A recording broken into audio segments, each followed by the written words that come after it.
At my wedding reception, my grandmother slipped a crumbling leather passbook into my hands. My father snatched it away, laughed loudly in front of all my guests, and told me to throw the worthless trash away. I smiled, kept the book, and walked into a private bank on Monday morning. The teller typed the account number, froze, and slammed the panic button under her desk. When the branch manager rushed out, he cleared the lobby and whispered, "Mom, you are the rightful heir." Before I tell you exactly how I destroyed my toxic family empire with that single little book, let me know where you are watching from in the comments below. Hit the like button and subscribe if you have ever had to cut off relatives who treated you like a second-class citizen. I am Natalie, 35 years old, and I work as an independent estate archivist. I spend my days meticulously organizing and preserving the legacies, historical documents, and family histories of wealthy clients. I crawl through dusty attics, digitize 100-year-old letters, and piece together the truths of generations past. I make sure that people are remembered exactly as they were. Ironically, my own family history was something I spent most of my life trying to escape. My father, Richard, built a sprawling real estate empire that consumed his entire identity. He valued square footage over character and profit margins over people. I was the quiet daughter who chose history over business, so to him I was essentially invisible. My wedding day to Connor was supposed to be the one day that was entirely about us. We paid for almost everything ourselves. The venue was a beautiful rustic conservatory filled with natural light and wildflowers. Connor looked incredibly handsome in his navy suit, and as we stood together waiting to cut our modest two-tier wedding cake, I actually let myself believe that for once I could just be happy. Then I heard the distinct sound of a fork clinking loudly against a crystal glass. The chatter in the room died down. I turned to see my father standing near the head table. His face was flushed red, a sure sign that he had been enjoying the premium scotch from the open bar we paid for. He gripped the microphone with one hand and straightened his expensive designer tie with the other. My stomach immediately twisted into a tight knot. Connor squeezed my hand. We both knew my father. We knew he could not stand not being the center of attention. I braced myself for a passive-aggressive toast about how I finally managed to settle down, or a backhanded compliment about the venue being quaint. But what he did was so much worse. Richard started by thanking everyone for coming to this little get-together. Not a wedding, a little get-together. Then he cleared his throat and his eyes scanned the crowd, completely bypassing me and Connor in our wedding attire. He locked eyes with the VIP table. "You know," Richard boomed into the microphone, his voice echoing off the glass walls, "days like this make a man reflect on his legacy. When I look at my family, I see success. I see drive. I see people who know how to conquer the world." Stephanie Jamal, stand up for a second. My younger sister Stephanie, wearing a white silk dress that looked dangerously close to a wedding gown, stood up with a practiced, radiant smile. Beside her stood her husband, Jamal. Jamal is a brilliant African-American corporate attorney, the kind of guy who wears custom-tailored suits to casual family barbecues and always makes sure you know how much money he makes. He stood up, buttoning his jacket, looking incredibly pleased with himself. My father beamed at them like they were the ones who had just exchanged vows. "Everybody raise your glasses," Richard shouted. Jamal just closed the biggest corporate merger in the history of his firm this morning. $100 million deal. My youngest daughter and my brilliant son-in-law, the true pride of this family.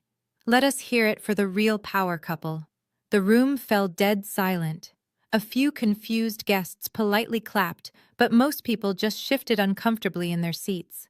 I stood there with the silver cake knife in my hand, feeling the heat rise in my cheeks. My own father had just hijacked my wedding reception to throw a victory party for his golden child and her arrogant husband. Jamal raised his glass of champagne, soaking in the applause that was meant for me and Connor. He did not even have the decency to look embarrassed. In fact, he looked over at me, offered a patronizing little nod, and mouthed the words, "Congratulations to you two." Jamal had always treated me like a naive child who did not understand the real world. He respected power and money above all else, and since I had neither in his eyes, I was barely worth speaking to. Stephanie was blowing kisses to our relatives, acting as if she had just won an award. It was classic Stephanie. Growing up, if I got a perfect report card, she would suddenly develop a mysterious illness that required my parents' undivided attention and a shopping spree to cure. If I won a debate tournament, my father would schedule a family dinner to celebrate Stephanie making the junior varsity cheer squad on the exact same night. But doing it at my wedding, that was a new low, even for them. Richard was not done. He paced back and forth with the microphone, clearly loving the sound of his own voice. He started bragging about the new beachfront property he was developing, making sure everyone in the room knew exactly how much money he was moving around. He talked about his real estate empire, about how he built everything from the ground up with his bare hands. It was the same tired speech he gave at every holiday and every family gathering. I glanced at Connor. His jaw was clenched so tight I thought his teeth might shatter. He leaned in and whispered in my ear, asking if I wanted him to go over there and pull the plug on the sound system. I shook my head gently. Giving them a reaction was exactly what they wanted. They wanted me to cause a scene so they could paint me as the crazy, ungrateful daughter who ruined her own wedding.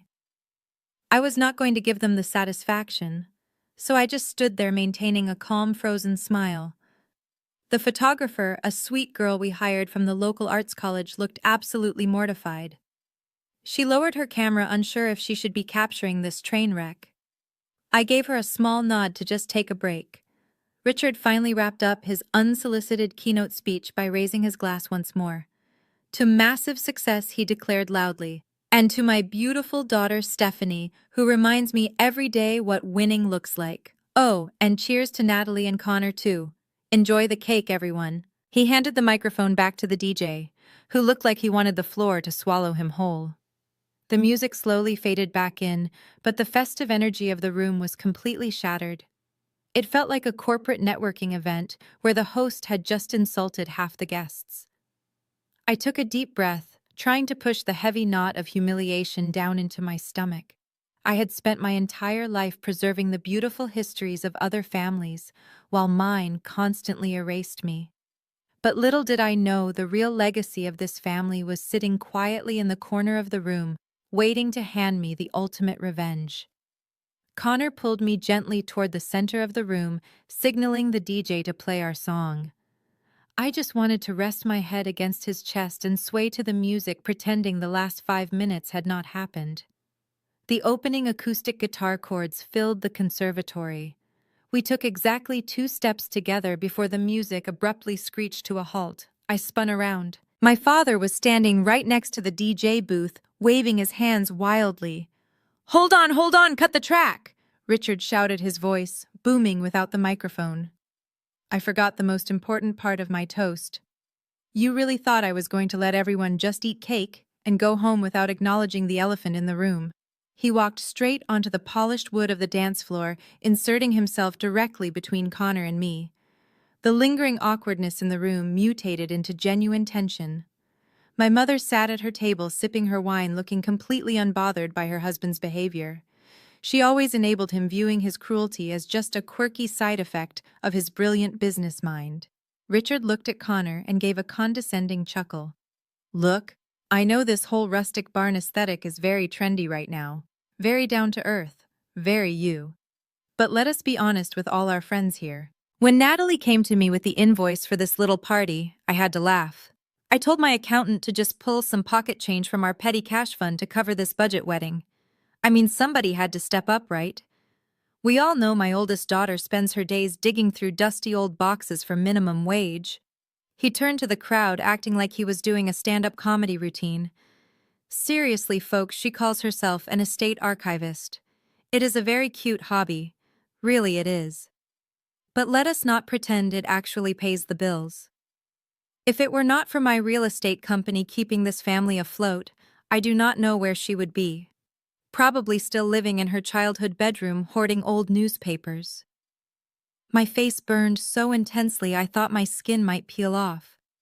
The sheer audacity to stand at my wedding, which Connor and I had scraped our savings together to pay for, mostly by ourselves, and claim he funded it out of pity, was staggering. He had contributed exactly $1,000 towards my dress and held it over my head for 6 months. He called it an investment in his public relations. Meanwhile, he had bought Stephanie a penthouse condo downtown for her college graduation without blinking an eye. He constantly funded her extravagant lifestyle while treating me like a financial burden who was draining his resources. Connor took a step forward, his fists clenched tight at his sides. I grabbed his arm, digging my nails into his suit jacket, holding him back. If Connor threw a punch, my father would play the victim forever, and I would be the hysterical daughter who ruined everything. I forced myself to stand perfectly still, breathing through my nose. But Richard was not finished. He turned away from me entirely, as if I had ceased to exist on my own dance floor. He looked over at Stephanie, who was still standing by her table with Jamal. Anyway, Richard continued, his voice dripping with affection that I had never once experienced. Talking about my company reminds me of why we do all this hard work. We do it to reward excellence. We do it to support the people who truly elevate the family name. Stephanie, honey, come up here for a second. Stephanie practically glided onto the dance floor, her white silk dress catching the light. She looked like a runway model, completely at ease being the center of attention. Jamal followed close behind her, sliding his hands into the pockets of his custom suit, looking incredibly smug. You know, Richard said, placing a heavy hand on Stephanie's shoulder, you and Jamal have been working so hard lately. This merger Jamal just pulled off is going to put our family in a whole new tax bracket. And Stephanie, your charity gala last month was the talk of the town. You two are the face of the next generation. You carry the image of this family with absolute perfection. He reached into the inner pocket of his tailored jacket, and maintaining that kind of elite image requires the right tools. I was going to save this for Christmas, but frankly, today just felt like a good day to celebrate real success. Richard pulled out a small, sleek, black leather box. He flipped it open and pulled out a shiny silver key fob bearing the unmistakable golden crest of a Porsche. He held the keys up high so everyone in the room could see them. A brand new Porsche Cayenne is parked in the valet lot out front right now, waiting for you, sweetheart. Fully loaded midnight blue, just like you wanted. Consider it a random Tuesday gift for being such an incredible daughter. Stephanie gasped dramatically, throwing her arms around our father's neck. Oh my God, Dad, you are amazing, she squealed, pressing dramatic kisses to his cheek. Jamal chuckled, clapping Richard on the back like they were fraternity brothers. The crowd was dead silent. There was no polite applause this time, no awkward chuckles, just a heavy, suffocating silence that pressed against my eardrums. My own father had stopped my first dance at my wedding to give my younger sister a luxury sports car just to prove a point. He wanted to visually and financially demonstrate my exact worth in the family hierarchy right in front of all my friends and in-laws. I was the budget wedding. She was the brand new Porsche. I looked around the room. My friends from college looked horrified. Connor's parents sitting at table 4 looked absolutely disgusted. Even some of my father's wealthy business partners looked deeply uncomfortable, shifting in their seats and refusing to make eye contact with me. Stephanie finally pulled away from Richard and turned to look at me. She twirled the Porsche keys around her perfectly manicured finger, the silver metal catching the chandelier light. She walked over to me, her heels clicking sharply against the wooden floor. She tilted her head, giving me a pouty, sympathetic look that made my blood boil. "Oh, Nat, do not be mad," she said, her voice dripping with fake sweetness. "Dad just knows Jamal and I have an image to maintain. You know how the corporate world is. We have to look the part. And your little vintage lifestyle is so cute for you, but it just would not work for us. You understand, right?" I stared at her perfectly glossed lips and the shiny silver keys dangling from her fingers. I felt a sudden wave of sheer exhaustion wash over me, completely replacing my anger. I did not want to scream. I did not want to fight for my dignity in front of an audience that had clearly already chosen their sides. I gave Stephanie a flat, emotionless smile. "Enjoy the car, Stephanie," I said quietly. "Drive safe." Before she could hit me with another condescending remark, I felt a gentle tug on the lace trim of my wedding dress. I looked down and saw my grandmother Beatrice sitting quietly in her wheelchair at a dimly lit corner table.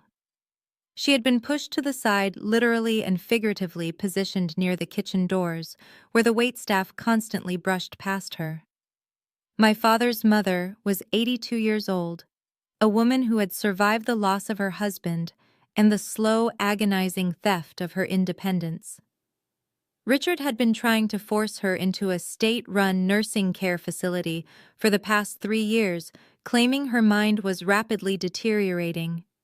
He controlled her medical proxies and treated her like an inconvenient piece of furniture. But right now, as she looked up at me, her pale blue eyes were sharper and more lucid than I had seen them in a very long time. She gestured with a crooked finger for me to lean down. I knelt beside her wheelchair on the hardwood floor, the expensive layers of my dress spilling out around me. Connor immediately knelt right beside me, placing a warm, protective hand on the small of my back. Grandma Beatrice reached into her worn vintage handbag resting on her lap. Her frail, blue-veined hands were trembling slightly as she pulled out a small object. She reached forward and pressed it firmly into my palms, wrapping her cold fingers over mine to ensure I held on to it. It felt rough and incredibly brittle. I looked down and saw an old, crumbling, leather-bound bank passbook. The edges were heavily frayed, and the gold foil lettering on the front cover had long since rubbed away from decades of handling. "Keep this safe, Natalie," she whispered, her voice barely a dry rasp against the background music. "It is time." I started to ask her what she meant, but before I could even pop the stiff cover open, a heavy hand clamped down violently on my shoulder. My father stood towering over us, his face still flushed with alcohol and misplaced triumph. He reached down and snatched the passbook right out of my hands with brutal force. "What do we have here?" Richard boomed. He did not even bother to use the microphone this time. His natural overbearing volume was loud enough to command the attention of everyone within a 50-foot radius. "Let us see what the esteemed matriarch has bestowed upon the blushing budget bride." He flipped open the stiff leather cover with a loud crack. He thumbed aggressively through the pages, a cruel, mocking smirk spreading across his face. He let out a harsh, theatrical bark of laughter that echoed loudly off the glass ceiling of the conservatory. "A bank book," Richard said, shaking his head in mock pity. He held the little book up high in the air exactly like he had held Stephanie's Porsche keys just moments before displaying it for the VIP tables to see. A dead savings account from 1995. Not a single printed transaction in over 2 decades. The pages are completely blank. He tossed the book carelessly onto the table next to my grandmother's untouched plate of food. He leaned down, placing both of his large hands heavily on the armrests of her wheelchair, invading her personal space to assert his dominance.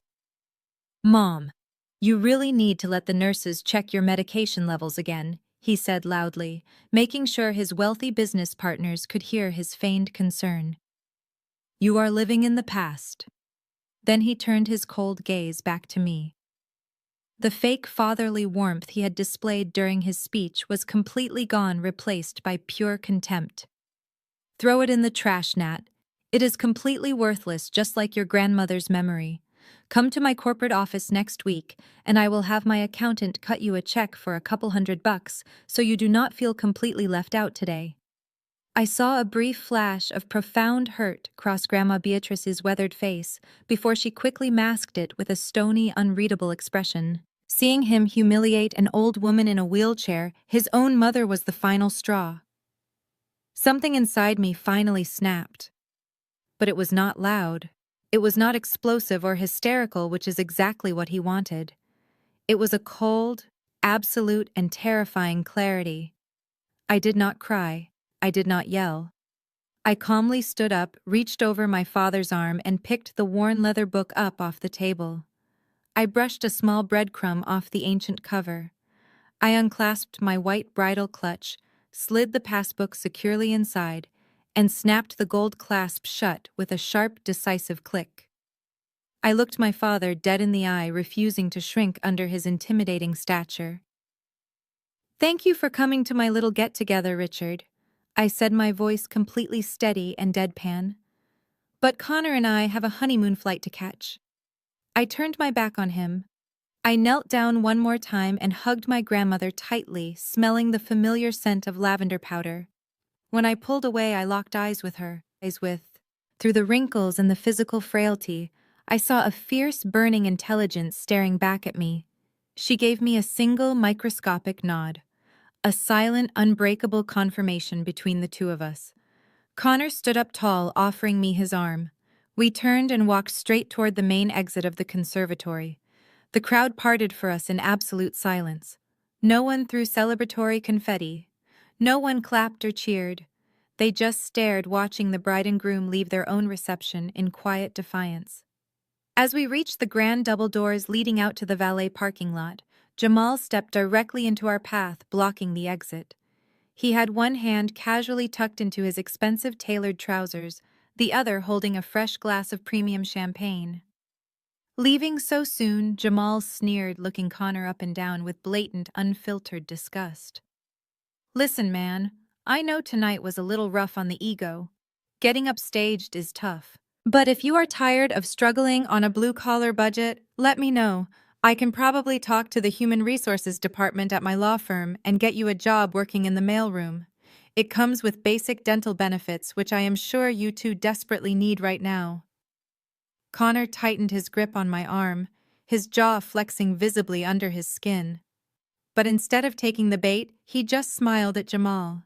It was a genuinely relaxed, pitying smile that seemed to deeply confuse my arrogant brother-in-law. "No thanks," Jamal, Connor replied smoothly, his voice devoid of any intimidation. "I think we are going to be just fine." I smiled tightly, clutching my bag securely against my side. I stepped past Jamal without another word, walking out through the doors and into the crisp, cool night air.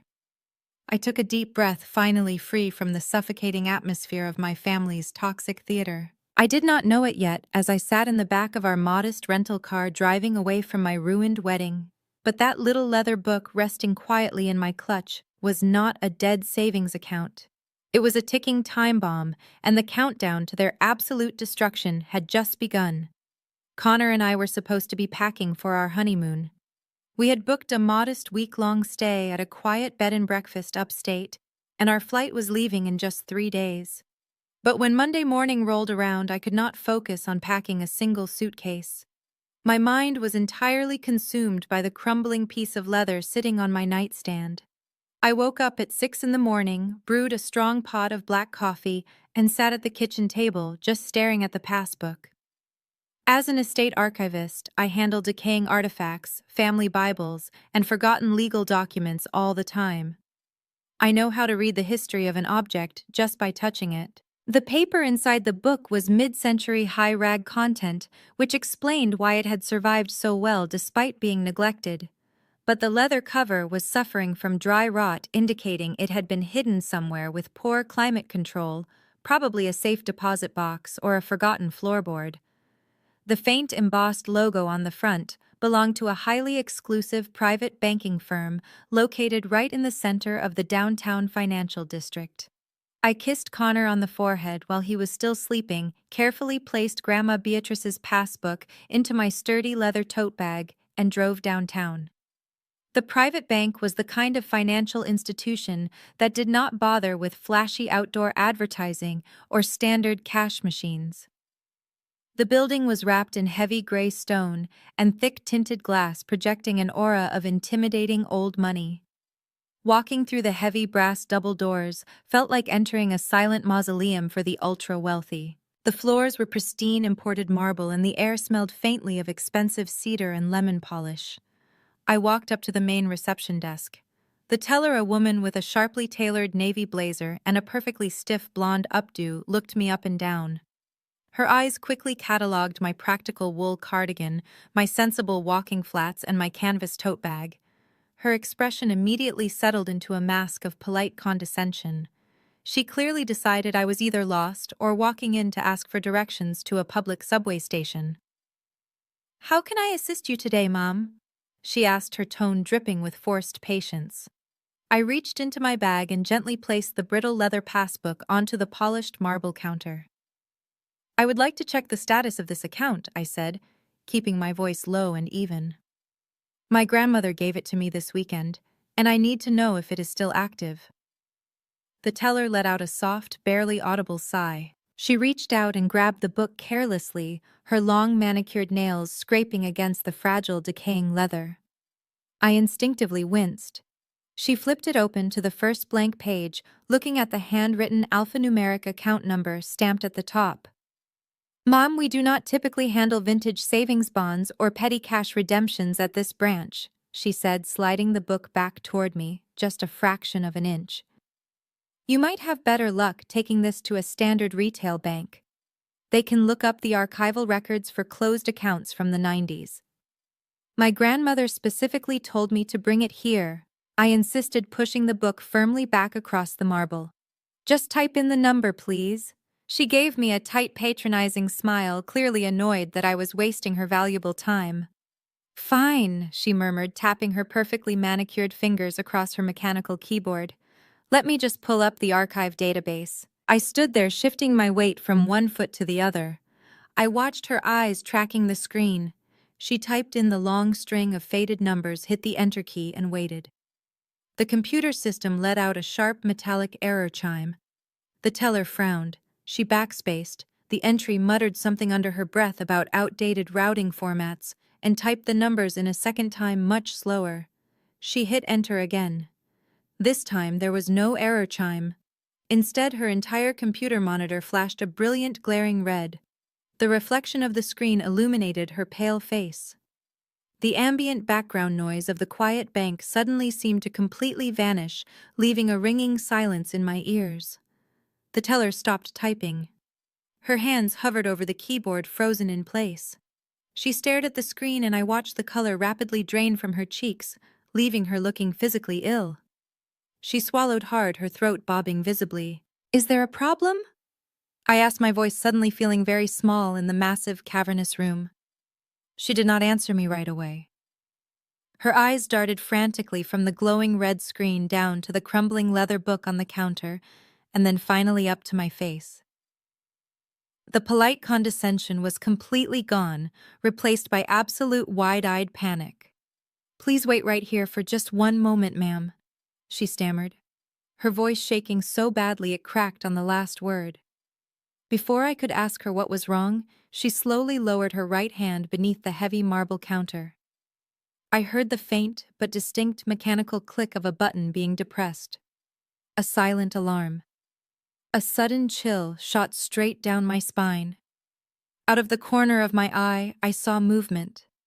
The two heavily built armed security guards standing near the front entrance suddenly stood up straighter, adjusting the utility belts at their waists.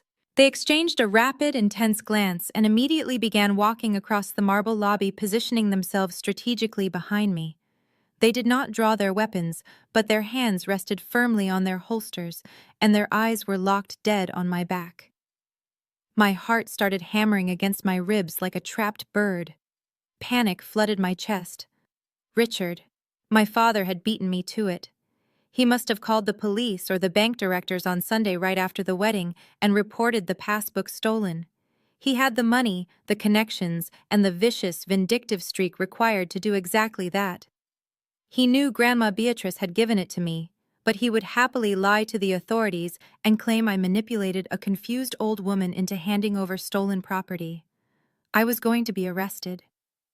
I was standing in a high-end financial institution, about to be detained for grand larceny right before my honeymoon. I clutched the strap of my tote bag, my palms sweating profusely, calculating whether I should try to explain the situation to the guards or immediately demand a lawyer. The teller scrambled backward off her stool, nearly tripping over her own heels as she abandoned her station entirely. She practically sprinted toward a heavy frosted glass door at the back of the lobby, leaving the passbook sitting completely unguarded on the counter between us.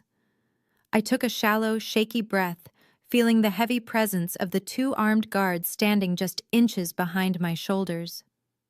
The heavy, frosted glass door swung open, and I braced myself for the worst. The heavy, frosted glass door swung violently open. I squeezed my eyes shut, expecting to see uniformed police officers charging into the lobby with handcuffs. Instead, a tall, older man in a charcoal three-piece suit practically sprinted out from the back offices. He was clutching a tablet to his chest and visibly sweating. His face was completely flushed, and he was breathing heavily as if he had just run up 6 flights of stairs. He saw the security guard standing behind me and immediately waved his hands in the air. "Stand down," he ordered, his voice echoing sharply across the marble floors. "Both of you return to your posts right now." The guards immediately relaxed, dropping their hands from their utility belts and backing away. The man hurried around the counter, completely ignoring the terrified teller who was cowering near the copy machine. He stopped about 3 feet in front of me and quickly straightened his tie, trying to regain some semblance of professional composure. He looked down at the crumbling leather passbook sitting on the counter, and his eyes widened in absolute shock. He stared at it like it was a holy relic. "Please accept my most profound apologies, Mrs. Brooks," he said, using my married name, which meant he had already pulled my profile from the system. "I am Thomas Harrison, the Senior Branch Manager. The system lock you triggered is a Tier 1 security protocol. It is only activated for our most sensitive legacy accounts." He gestured toward the back hallway with a trembling hand. "If you would please do me the honor of accompanying me to our private client vault. We have a great deal to discuss, and it is imperative that we do so behind closed doors." I followed him through the frosted glass door, leaving the bewildered teller and the security guards behind. We walked down a long, quiet hallway lined with dark oak paneling and antique oil paintings. Mr. Harrison unlocked a heavy steel door that looked like it belonged on a submarine, leading us into a soundproof, windowless conference room. The room was aggressively luxurious, featuring a massive polished mahogany table and high-back leather chairs. "Please have a seat," he said, pulling a chair out for me. He walked over to a built-in wall safe, pressed his thumb against a biometric scanner, and retrieved a pair of white cotton archival gloves. He slipped them on before walking back to the table. "May I?" he asked, gesturing to the passbook I was holding. I placed the brittle leather book on the mahogany surface. He treated it with more care than I had seen my father treat his own family. He gently opened the cover and traced the faded serial numbers on the first page. "I do not understand," I said, finally breaking the heavy silence. "The teller said the account was dead. My father said it was completely worthless. He told me to throw it in the trash at my wedding reception." Mr. Harrison stopped tracing the numbers and looked up at me. His expression was a mixture of deep professional respect and genuine astonishment. "Mom, you are the rightful heir," he said quietly. "This is not a savings account, and it is certainly not worthless." He walked over to a secure filing cabinet and pulled out a massive leather-bound portfolio, dropping it onto the table in front of me. The sheer weight of the documents made a solid thud. "What you are looking at is a bearer bond ledger," he explained, tapping the crumbling passbook. "It is an instrument of finance that is almost entirely extinct in modern banking. A bearer instrument means that whoever physically holds this book in their hands is the absolute legal owner of the assets attached to it. There are no secondary names on the account. There is no digital backup that can override it. Possession is quite literally the only law that applies." I stared at the blank yellowed pages. "But what assets?" I asked, my heart starting to race again. "My grandmother Beatrice has been living on a fixed pension for 20 years. My father pays for her assisted living facility." Mr. Harrison shook his head, a faint grim smile touching his lips. "Your father pays for nothing," he corrected gently. He opened the thick portfolio and turned to the first page, sliding it toward me. I looked down at the paper. It was a corporate registration document from 4 decades ago. "This ledger is linked to an ironclad, irrevocable blind trust established in 1982, he continued. "Your grandmother Beatrice was not just a housewife. She was the silent original funder of your father's entire real estate empire.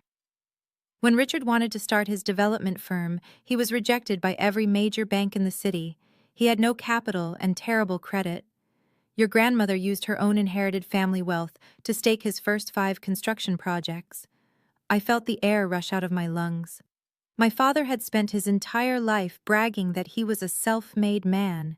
He claimed he built his empire from the ground up with his bare hands, while treating his mother like an incompetent burden.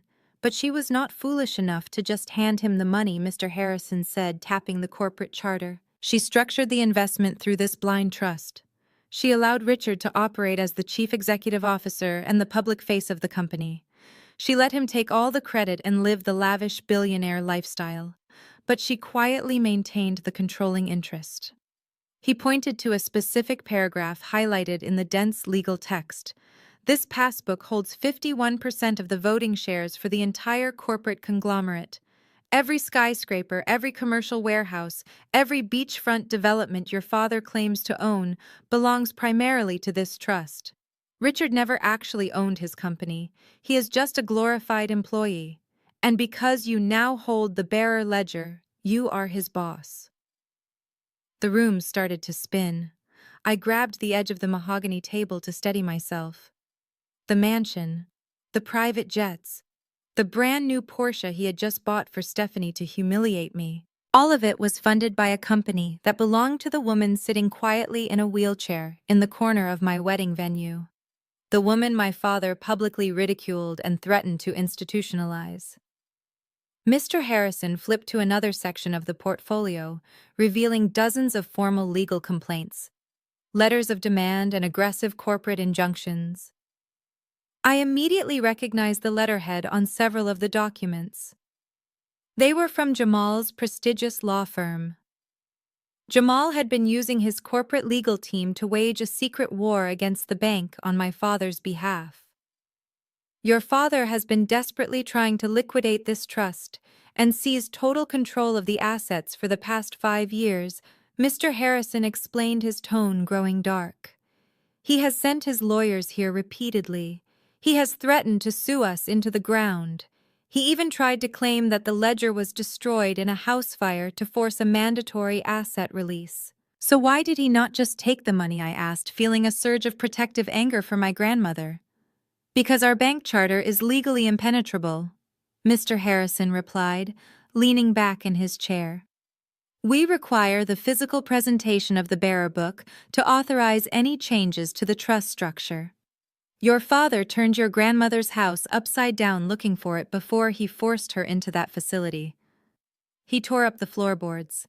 He drilled open her personal safes. He hired private investigators. But she had clearly hidden it somewhere he could never reach. She hid it inside the lining of an old winter coat, I realized out loud, piecing together the memory of her asking me to bring her a specific jacket from storage last winter.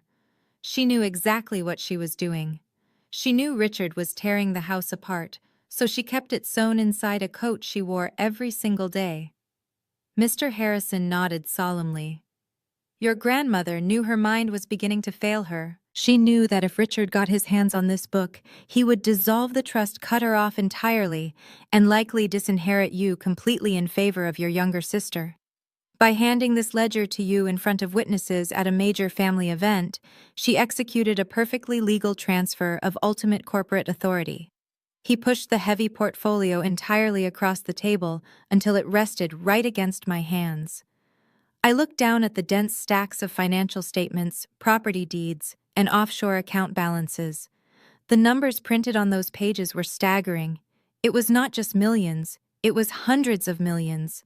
My father had spent 35 years making me feel completely worthless. He had mocked my career, undermined my confidence, and turned my wedding day into a stage to worship his golden child. He had handed Stephanie the keys to a luxury sports car and told me to throw this rotting piece of leather in the trash. I reached out and placed my hand flat against the crumbling cover of the passbook. The sheer terror that had gripped me out in the lobby was entirely gone. It was replaced by a cold, powerful surge of pure adrenaline. I did not just have a little bit of leverage over my toxic family. I had the nuclear codes. I now owned my father's entire life. Mr. Harrison noticed my shock, but he was not finished. He reached into the back of the massive portfolio and pulled out a sealed manila envelope. the hits just kept coming.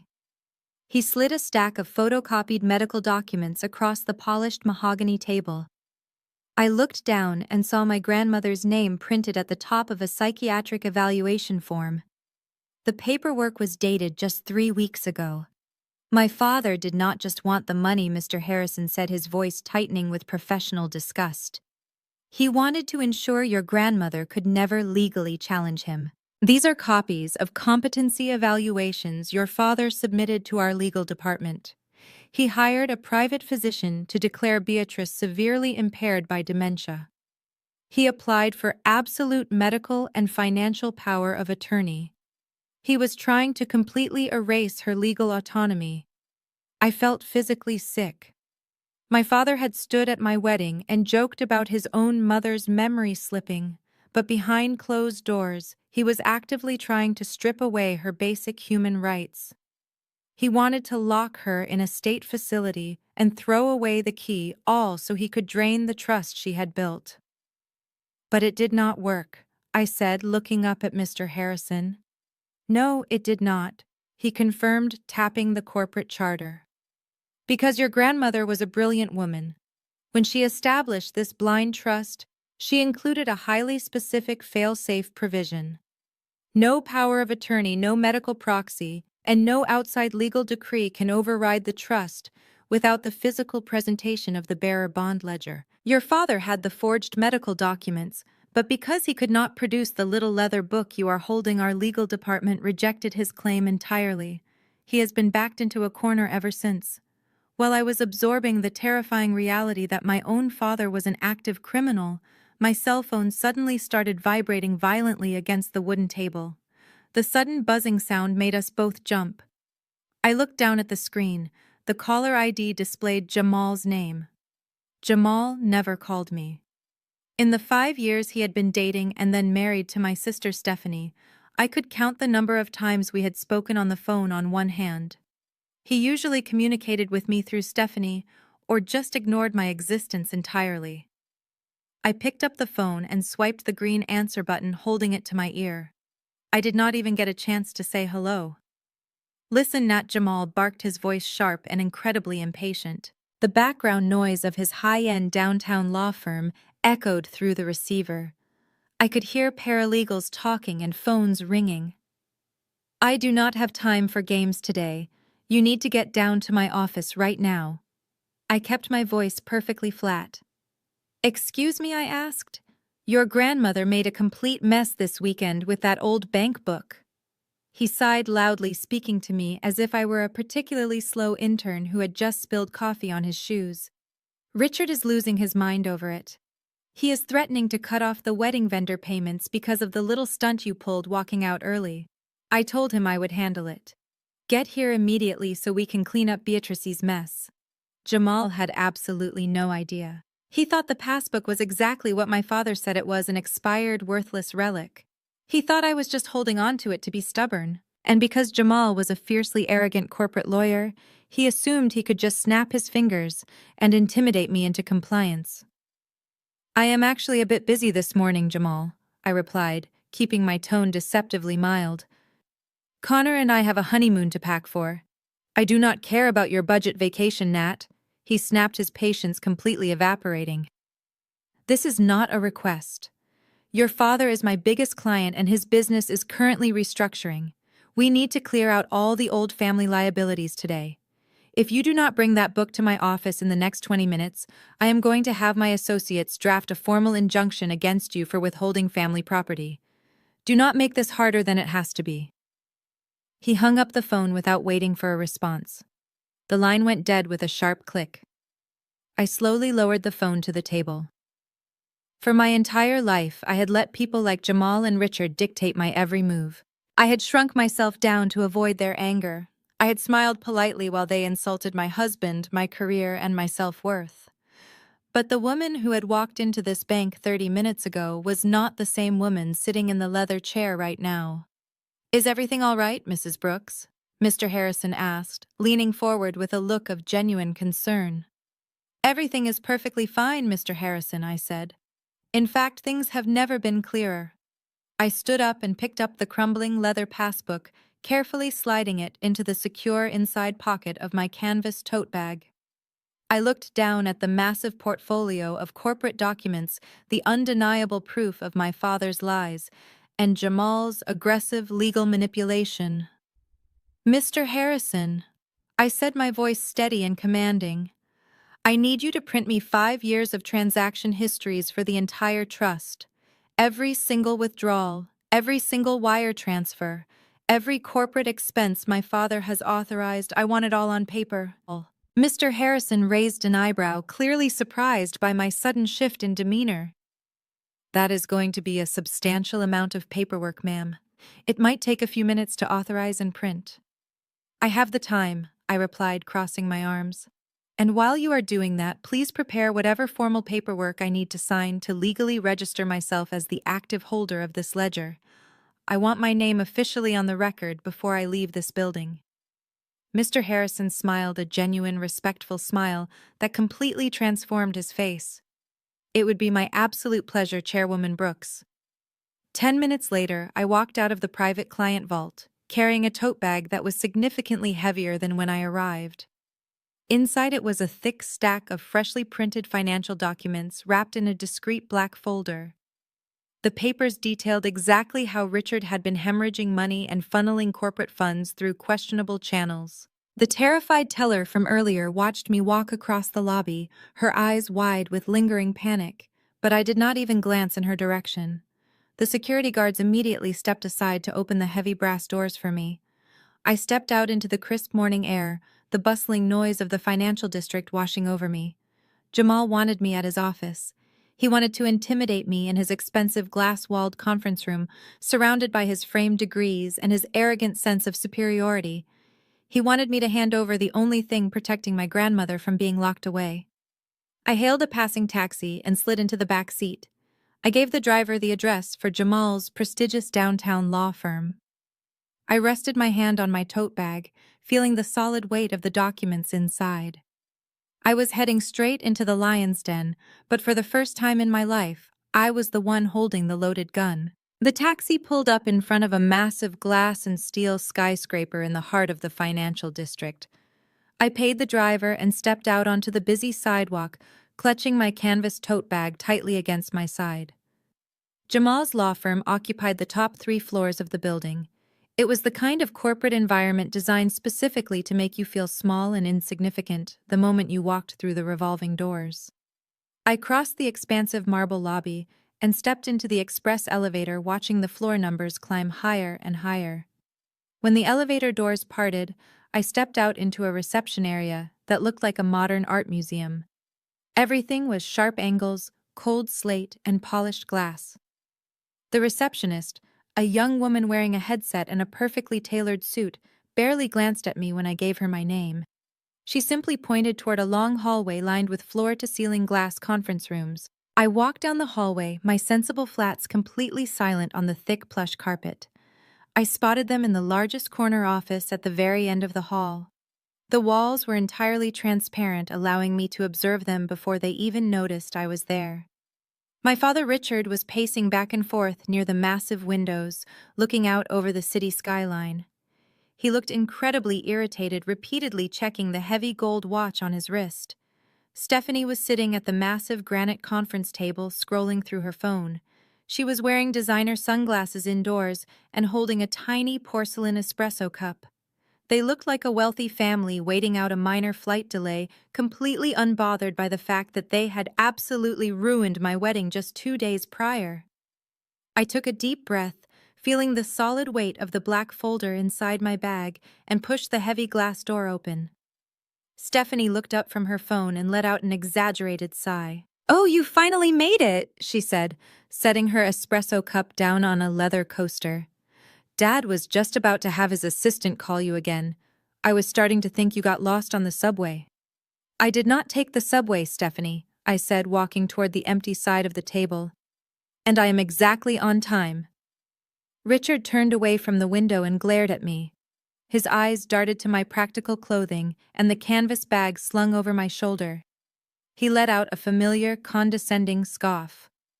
"Well, it is about time, Natalie. He snapped his voice, carrying that same booming authority he used to humiliate me on the dance floor. I have a dozen contractors waiting on me at a job site right now. I do not have all morning to sit around dealing with this nonsense. Have a seat so we can get this over with. He did not offer a single apology for the wedding. He did not ask how my weekend was or how Connor was doing. To him, I was just a minor administrative hurdle standing in the way of his schedule. I pulled out one of the heavy leather chairs and sat down, placing my tote bag carefully on the floor right next to my feet. I kept my posture perfectly straight, refusing to shrink under his gaze. A door at the back of the conference room opened, and Jamal walked in. He was holding a sleek leather folder and looking incredibly pleased with himself. He was wearing another custom-tailored suit, this one a sharp charcoal gray, and his shoes were polished to a mirror shine. He walked over to the head of the granite table and took his seat, projecting the aura of a man who was absolutely in control of the universe. He did not offer me coffee or water. He did not offer a polite greeting. He just opened his folder and began pulling out stacks of thick, legally dense documents, slapping them onto the stone surface. "Let us skip the small talk," Jamal said, his voice smooth and authoritative. "We are all busy people. I brought you down here because we have a minor housekeeping issue to resolve regarding your grandmother." I kept my face perfectly blank, resting my hands on the cool granite surface of the table. "A housekeeping issue," I repeated softly. Jamal nodded, completely missing the dangerous edge in my voice. He spread the papers out in front of me, aligning the edges with practiced precision. "As you know, your dad is expanding the commercial side of his real estate firm. We are bringing in some heavy investors for a new waterfront development. But to secure the financing, we need to clean up some of the legacy assets on the corporate books." He leaned forward, resting his elbows on the table and lacing his fingers together. He adopted a tone that was falsely patient, like a teacher explaining a simple math problem to a slow child. It was the exact same tone he used when he offered Connor a job in the mailroom. "Years ago, your grandmother Beatrice was listed as a passive beneficiary on some of the early foundational accounts," Jamal explained smoothly, lying directly to my face without blinking. "It was just a tax strategy back in the 80s. But now that she is older and unfortunately losing her mental faculties, having her name attached to the corporate structure is causing some compliance issues with the new investors." Richard stepped up to the table, standing right behind Jamal's chair. "Exactly," he interjected loudly, pounding his fist lightly on the leather chair back. "The bank auditors are being completely ridiculous about it. They want a mountain of paperwork just to move my own money around. It is a total nightmare for my accounting department." Stephanie rolled her eyes and picked up her phone again, completely disengaged from the conversation. "It is so embarrassing," she complained, not even looking at me. "Jamal had to spend his entire weekend dealing with this, just because Grandma is too confused to sign a simple document." I sat there quietly looking at the three of them. They were so incredibly confident in their deception. They truly believed I was ignorant enough to swallow this ridiculous, fabricated story. They thought I was the same quiet, submissive girl who would just nod and do whatever she was told to keep the peace. They had absolutely no idea that I had just spent the last hour sitting in a private bank vault, reviewing decades of financial records that proved Richard was nothing more than an employee of an irrevocable blind trust. I knew about the forged medical documents. I knew about the offshore accounts. I knew exactly why they were panicking. "So what exactly do you need from me, Jamal?" I asked, leaning back in my chair and crossing my arms. Jamal slid the thickest stack of legal papers directly across the table until it rested right in front of me. He picked up an expensive silver pen from his desk set and placed it deliberately on top of the final signature page. "Your dad's company needs some routine restructuring." Jamal lies smoothly. "Just sign this standard family waiver relinquishing any claim to Grandma's estate. It is just formalities to save your father's business." I looked down at the thick stack of papers resting on the cold granite table. The top page had the word waiver printed in bold letters at the very top. Jamal pushed the expensive silver pen an inch closer to my hand, expecting me to just blindly scribble my name and leave. But my entire career as an archivist was built on reading the fine print. I spend my days deciphering century-old legal jargon, estate declarations, and hidden clauses. I did not pick up the pen. Instead, I picked up the document and started reading the second paragraph. Jamal let out a loud, exaggerated sigh. "Natalie, we really do not have time for a reading comprehension session today," he said, his tone dripping with patronizing annoyance. "It is standard boilerplate legal text. Just sign on the dotted lines so we can all get back to our actual jobs." I ignored him and kept my eyes on the paper. The further I read, the faster my heart beat, not out of fear but out of pure absolute disgust. This was not a standard family waiver to appease bank auditors. It was a comprehensive, aggressively drafted deed of transfer. "This document explicitly names the bearer bond ledger," I said, my voice dangerously calm in the quiet room. "And it completely surrenders all rights, titles, and interests of that ledger directly into Stephanie's name. It also grants Jamal absolute financial power of attorney over Grandma Beatrice's medical care. You are not restructuring the company. You are trying to legally steal her entire estate and hand it to my sister." The room went completely still for a fraction of a second. Jamal stiffened, his perfectly tailored shoulders tensing. He clearly had not expected the quiet budget bride to actually understand the dense legal trap he had laid out. But before he could try to spin his way out of it, the family gaslighting machine kicked into overdrive. Stephanie dropped her phone onto the table with a loud clatter. She let out a dramatic gasp, pressing her manicured hands to her chest. Her eyes instantly welled up with tears that she could summon on absolute command. "How can you be so paranoid?" Stephanie cried, her voice trembling with manufactured heartbreak. "We are trying to protect this family, Natalie.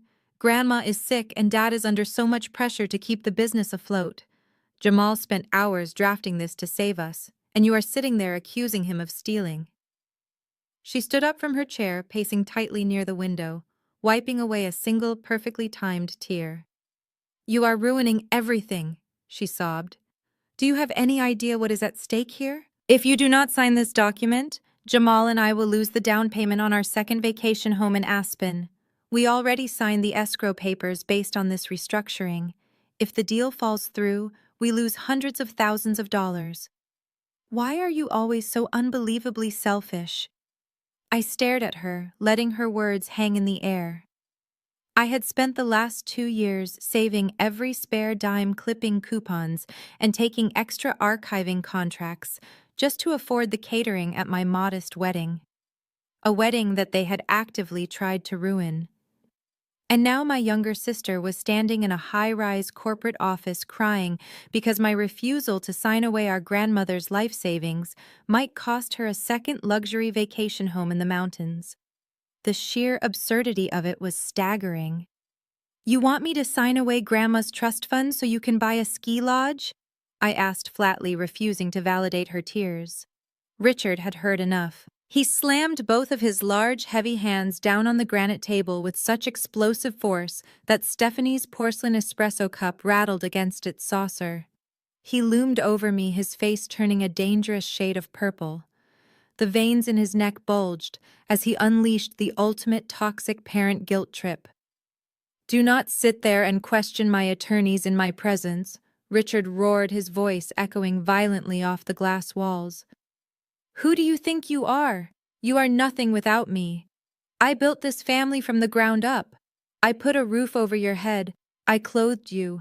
I fed you for 18 years. You owe me this."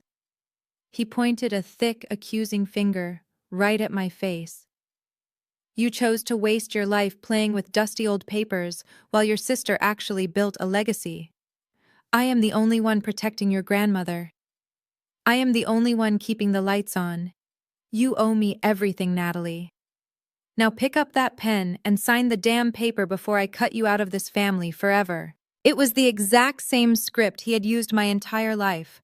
Whenever I stepped out of line, whenever I showed a singular ounce of independence or asked for basic respect, he would weaponize my basic childhood necessities. He acted as if providing food and shelter for his own child was a massive, unpayable debt that I had to carry until the day I died. For 35 years, those words had worked. They had always made me feel small, ungrateful, and guilty. They surrounded me in that cold glass room, Richard towering over me with explosive rage. Stephanie sobbing in the corner, playing the ultimate victim. Jamal sitting at the head of the table, glaring at me with cold legal authority. They were orchestrating a perfectly synchronized psychological attack designed to break me down.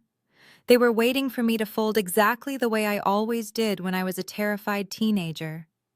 They expected me to apologize, to shrink myself, to cry, and to sign my name just to make the screaming stop. I looked down at the fraudulent document. I looked at the expensive silver pen resting on the polished granite. I could feel the heavy canvas tote bag pressing against my leg under the table, holding the freshly printed bank records. Records that proved Richard had not built anything from the ground up. Records that proved every single dollar he used to clothe and feed me actually belonged to the woman he was trying to lock away in a psychiatric ward. The heavy, suffocating guilt that usually paralyzed my chest simply vanished. It evaporated completely, leaving behind a crystal-clear, focused anger. I was not that scared little girl anymore. I was a 35-year-old woman. I was a wife. I was a professional archivist who dealt in facts and evidence. And right now, I was the majority shareholder of the very room we were standing in. I slowly reached my hand out across the table. Richard stopped yelling. Stephanie's fake sobs quieted down to a soft, strategic sniffle. Jamal leaned back in his leather chair, a smug, victorious smirk creeping onto his face. They all collectively held their breath, watching my hand. They thought they had won. They thought the pressure had successfully crushed my spirit. My fingers wrapped around the cold metal barrel of the expensive silver pen. I pulled it toward me. But I did not point the tip at the signature line. Instead of signing my name, I pressed the tip of the pen against the first page of the document. I drew a thick, deliberate circle around the clause naming Jamal as the executor of the transfer. Then I flipped to the second page and circled another paragraph. I flipped to the third and circled a final sentence. "What are you doing?" Jamal demanded, his voice dropping its smooth professional veneer. "Stop defacing the legal documents." "I am not defacing them," I said calmly, looking up to meet his furious gaze. "I am grading your work, Jamal. And honestly, for a partner at a top-tier corporate firm, I am deeply unimpressed." Jamal stared at me, his jaw clenching so hard a muscle feathered in his cheek. He opened his mouth to speak, but I cut him off. Under state financial trust laws, any coercion applied to the transfer of an irrevocable bearer bond ledger completely nullifies the transaction I recited, reciting the exact legal framework I had just studied in the bank vault. Furthermore, a basic family waiver cannot supersede the foundational charter of a blind trust established in 1982 without the physical ledger being authenticated by a licensed fiduciary, which you are not. You are actively attempting to execute a fraudulent asset transfer under the guise of corporate restructuring. The silence in the room was absolute. Stephanie stopped sniffing. Richard froze, his mouth slightly open. They looked at me as if I had just suddenly started speaking fluent Russian. "You do not know what you are talking about," Jamal scoffed, attempting to regain control of the room. "You are an archivist, Natalie. Do not pretend you understand high-level corporate finance. Just sign the damn paper." I ignored him and turned my attention directly to my father. "You know Richard?" I said, dropping the title of Dad entirely. "When I was at the bank this morning, I assumed the system lock was just a glitch. I had no idea that a Tier 1 security protocol would be activated simply because you submitted forged psychiatric evaluations trying to have your own mother declared legally incompetent." Richard's face went completely white. The anger drained out of him instantly, replaced by sheer raw panic. "How do you know about that?" he whispered, his voice barely audible. "Because Mr. Harrison, the senior branch manager, showed me the rejection letters," I replied, leaning forward, resting my arms on the table. "He also showed me the corporate charter. The charter that proves Grandma Beatrice is the majority shareholder of your entire real estate empire." You do not own anything, Richard. You are an employee of the trust. And as of 10 o'clock this morning, I am the legally registered holder of the bearer passbook. Stephanie's phone buzzed loudly on the granite table, but no one looked at it. She stared at her husband, her eyes wide with sudden fear. Jamal? What is she talking about? Stephanie asked, her voice trembling. You said this was just a tax issue. You said Dad owned everything. Shut up, Stephanie. Jamal snapped, his composure finally breaking.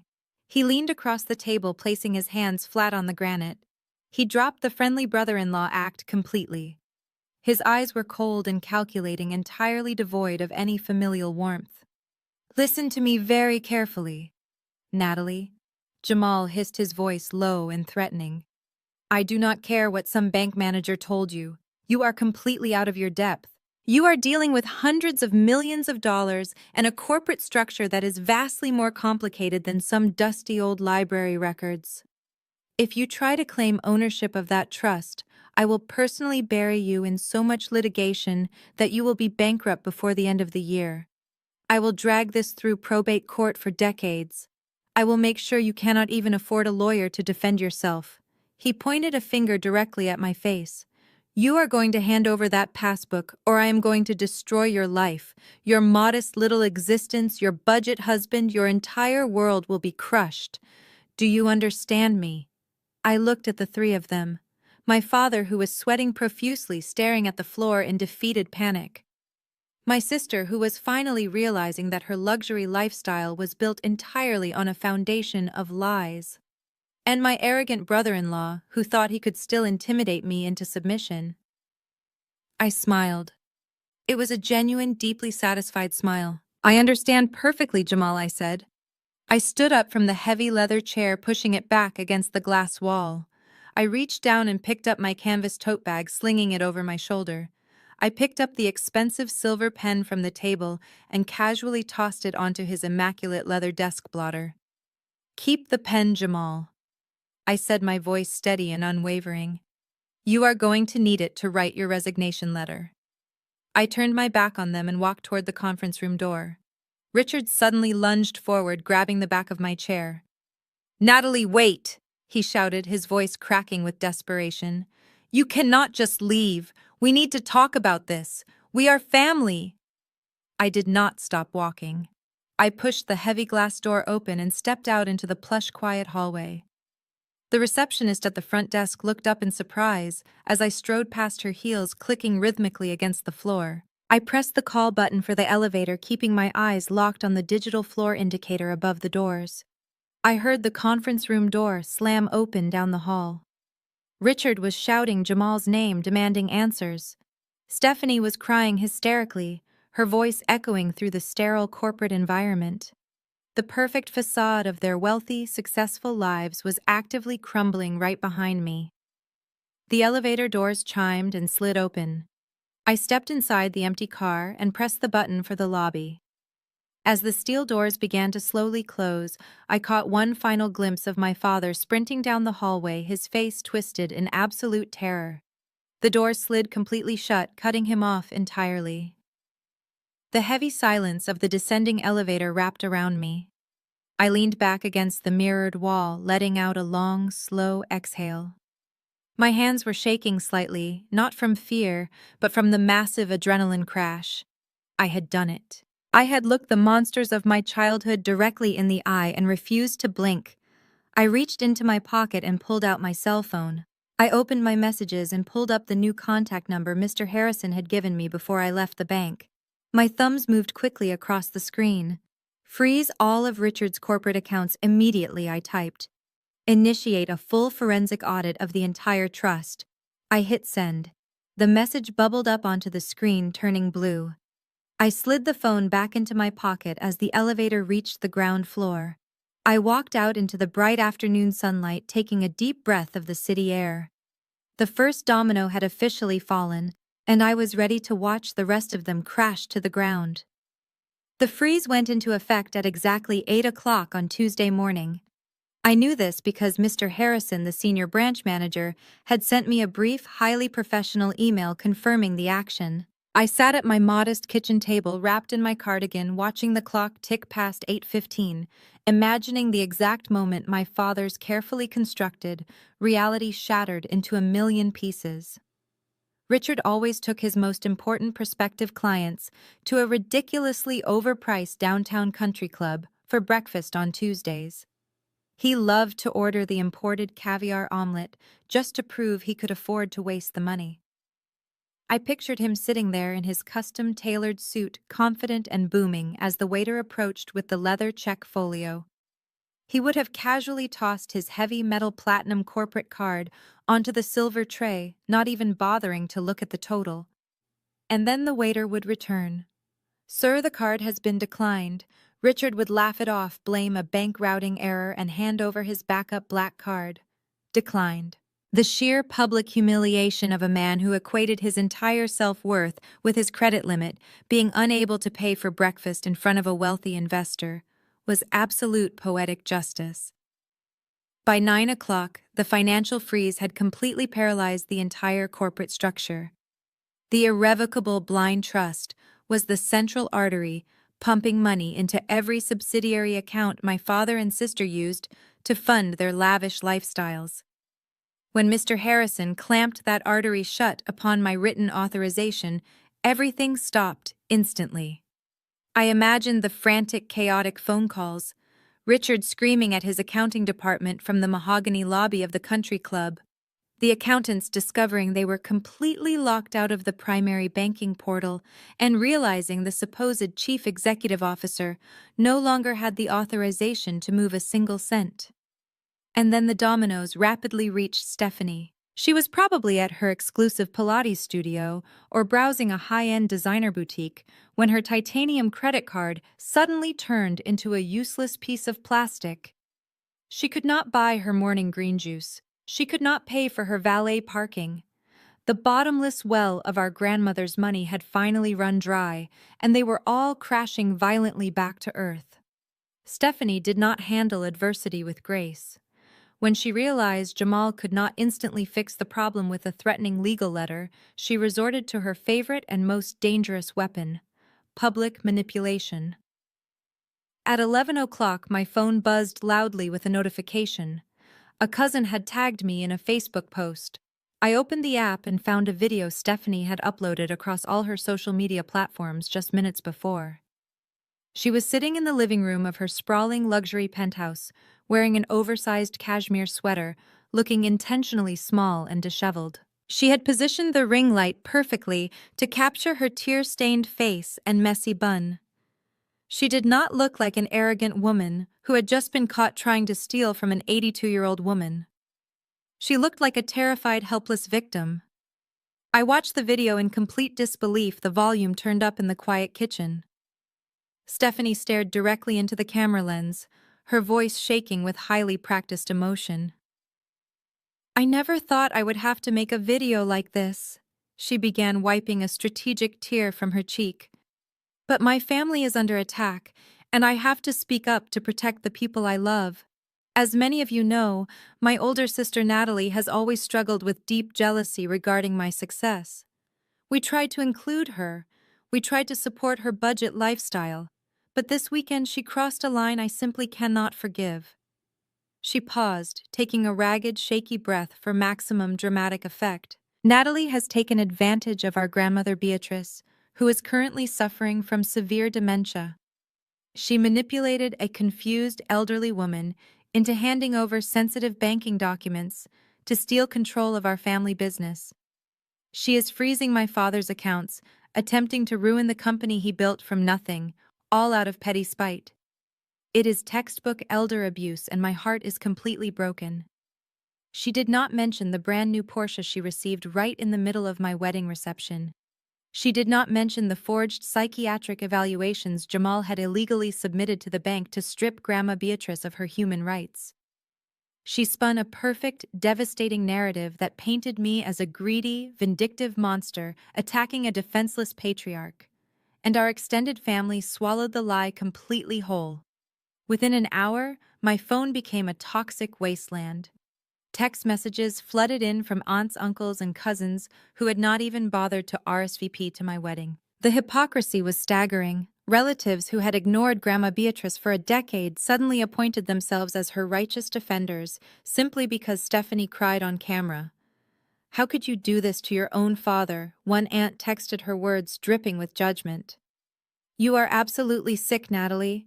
Give the money back, you disgusting gold digger," a cousin wrote, adding several angry face emojis. One of my uncles actually left a screaming voicemail threatening to call the authorities and have me arrested for elder financial abuse. He called me a bitter spinster who was just trying to ruin Stephanie's perfect life. My phone vibrated endlessly across the kitchen counter, sounding like an angry swarm of hornets. The sheer volume of raw, unfiltered hatred was suffocating. For my entire life I had tried to be the good, quiet daughter. I had never asked for a dime from Richard. I had worked hard to build my own independent career as an archivist. And yet the moment I stood up for myself and protected my grandmother from their greed, I was instantly branded the ultimate villain.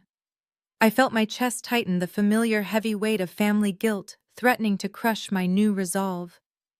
The gaslighting was so intense and coordinated that for a fleeting second, I actually questioned my own sanity. I reached out to pick up the phone, wondering if I should try to defend myself in the comments section, or post pictures of the fraudulent waiver Jamal had tried to force me to sign. I felt the tears burning the back of my eyes, not out of sadness, but out of profound, isolating exhaustion.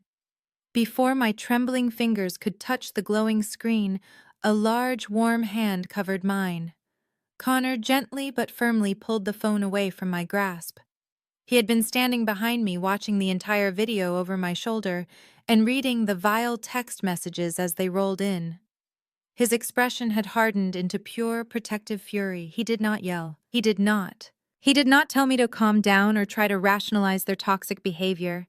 He just systematically flipped my phone to silent mode, turned the screen off, and placed it face down on the granite counter, severing the connection to their world completely. He walked over to the coffee maker, poured a fresh steaming cup of dark roast, and set it gently in front of me. Then he leaned down, wrapping his strong arms around my shoulders and pressing a solid, grounding kiss to the top of my head. "Let them talk," Connor said, his voice a low, steady rumble of absolute certainty. "Let them post their little fake crying videos and send their hateful messages. Drink your coffee, Nat. Let them talk. Because we are about to roar." Connor did not just offer me empty comfort and a cup of coffee. He immediately walked over to his work bag, pulled out his laptop, and set it down on the kitchen island right next to my silenced phone. For 35 years, I had been trained to absorb my family's abuse in absolute silence, but Connor refused to let me fight this battle alone. He opened a search engine and started pulling up legal directories. "We are not just going to sit here and let them control the narrative," he said, his fingers flying across the keyboard. "Your father and Jamal think they can bully you because they have money and expensive suits. But they forgot one massive detail, Natalie. You hold the passbook now. That means you hold the purse strings to their entire operation. We are going to hire a shark." I pulled the heavy black folder Mr. Harrison had given me out of my tote bag. I looked at the corporate charter for the irrevocable blind trust. Connor was right. Section 4 of the charter explicitly stated that the majority shareholder had access to an unlimited legal retainer paid directly from the trust's primary operating account to defend the integrity of the assets. I did not have to scrape together pennies from my archiving jobs to fight them. I had the financial backing of a multi-million-dollar empire. Within 2 hours, Connor had secured us an emergency consultation with Naomi Grant.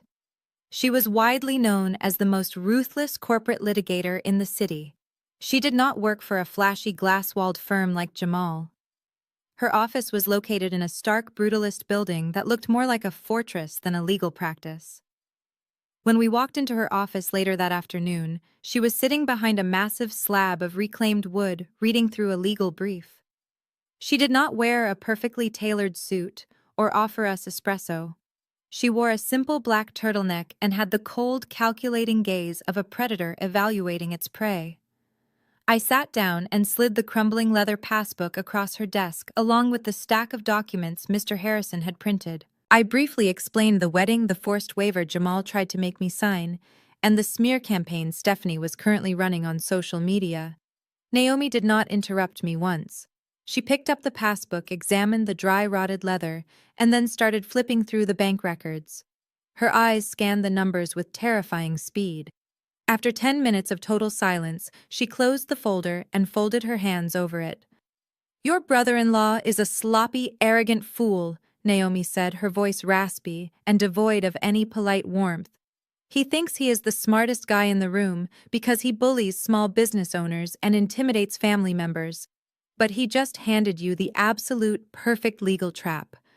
She tapped a long finger against the corporate charter. "By bringing you into his office and attempting to force you to sign a waiver surrendering this specific ledger, Jamal legally acknowledged your ownership of the trust. He validated your status as the majority shareholder on the record, and because he tried to execute the transfer under duress, he committed textbook extortion. But that is just the tip of the iceberg." Naomi slid a contract across the desk toward me. "It was a representation agreement. I am taking this case," she declared, "and I am billing my premium rate directly to your father's corporate accounts. We are going to bleed his legal defense fund dry using his own money." I signed the paper without a single second of hesitation. Connor squeezed my hand under the table, a fierce, proud smile on his face. The real explosion happened 2 days later. It was Thursday morning, and the financial freeze Mr. Harrison initiated had been active for 48 hours. Richard and Jamal were entirely locked out of their empire, desperate and scrambling in the dark. Connor and I were sitting in Naomi's fortress-like conference room when a secure courier arrived carrying 3 heavy cardboard banker's boxes. It was the complete forensic audit we had requested from the private bank. Mr. Harrison had pulled a team of senior accountants to work around the clock, tracking every single penny that had moved through the blind trust over the last 5 years. Naomi opened the first box and started spreading dense spreadsheets and banking ledgers across the long table. She handed Connor a red marker and handed me a yellow highlighter, assigning us specific columns to verify. For the next 3 hours, we sat in silence, tracing the flow of my father's supposed wealth. What we found was not just bad business management. It was a massive, meticulously orchestrated crime. Richard had been running his real estate firm into the ground for years.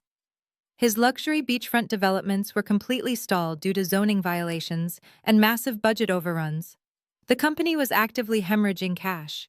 To maintain his image as a brilliant billionaire patriarch and to keep funding Stephanie's extravagant lifestyle, Richard needed liquid capital. But because the blind trust required the physical passbook to authorize large-scale asset liquidation, he could not legally touch the principal funds. So he turned to Jamal. And Jamal used his position as a high-powered corporate attorney to systematically rob the trust blind. "Look at this," Naomi said, her voice practically vibrating with professional thrill. She pointed a pen at a series of massive wire transfers. Jamal set up a network of invisible shell companies disguised as independent consulting firms and raw material vendors. He was billing the real estate company millions of dollars for phantom construction supplies and fake legal consultations. Richard was approving the invoices, routing the trust's operating capital directly into these shell companies. I stared at the staggering numbers printed on the paper. The brand new Porsche he had given Stephanie at my wedding was not bought with his pocket change. It was purchased using stolen corporate funds laundered through a fake concrete supplier in Nevada. The down payment for their Aspen vacation home was wired from a dummy corporation registered in the Cayman Islands. They were living like royalty, entirely on stolen money. But then Naomi pulled a specific corporate registry document from the bottom of the box and laid it flat in the center of the table. Her cold predator eyes gleamed. "This is the part where your brother-in-law proves exactly how utterly heartless he really is," Naomi said, tapping the paper. "When you set up offshore shell companies to launder embezzled money, you have to list a primary beneficiary, a fall guy, someone whose social security number is attached to the accounts in case the Internal Revenue Service ever decides to look too closely. Jamal is a lawyer. He knows the risks, so he did not put his own name on a single one of these illegal accounts. I looked down at the highlighted section of the document. My breath hitched in my throat. The primary registered beneficiary for every single fraudulent shell company was Stephanie. Jamal had used his own wife as his primary legal shield. Stephanie was completely obsessed with her public image and her luxury lifestyle. She likely signed whatever towering stack of documents Jamal put in front of her, believing his lies about routine corporate restructuring. She thought her husband was a financial genius, providing her with an endless stream of wealth. She had absolutely no idea that he had framed her for international tax evasion. If the federal government ever uncovered this network, Stephanie would be the one facing decades in a federal penitentiary, while Jamal walked away clean, claiming attorney-client privilege. "He set her up," I whispered, staring at my sister's name printed over and over again on the illegal bank charters. My father handed her a Porsche, and Jamal handed her a prison sentence, and she has spent the last 2 days crying on the internet, calling me a thief. "She is a pawn," Naomi corrected sharply, gathering the papers back into a neat stack. "A very loud, very foolish pawn. But we are not playing a local family dispute anymore, Natalie." Naomi leaned back in her chair looking at the spreadsheet, and a slow, dangerous smile spread across her face. "This is not just civil litigation anymore. Embezzling from a corporate trust, crossing state lines, moving capital to offshore accounts. This is federal wire fraud. This is racketeering. The moment I hand these boxes over to the authorities, the Federal Bureau of Investigation will be knocking down your father's door." I felt a massive rush of adrenaline hit my bloodstream. For my entire life, Richard had acted untouchable. He had mocked my career, telling everyone I dug through useless papers. But it was exactly those archiving skills, my ability to read the fine print and trace the history of a document, that was about to bring his entire fraudulent empire crashing to the ground. Before I could tell Naomi to make the call to the federal authorities, her office phone rang.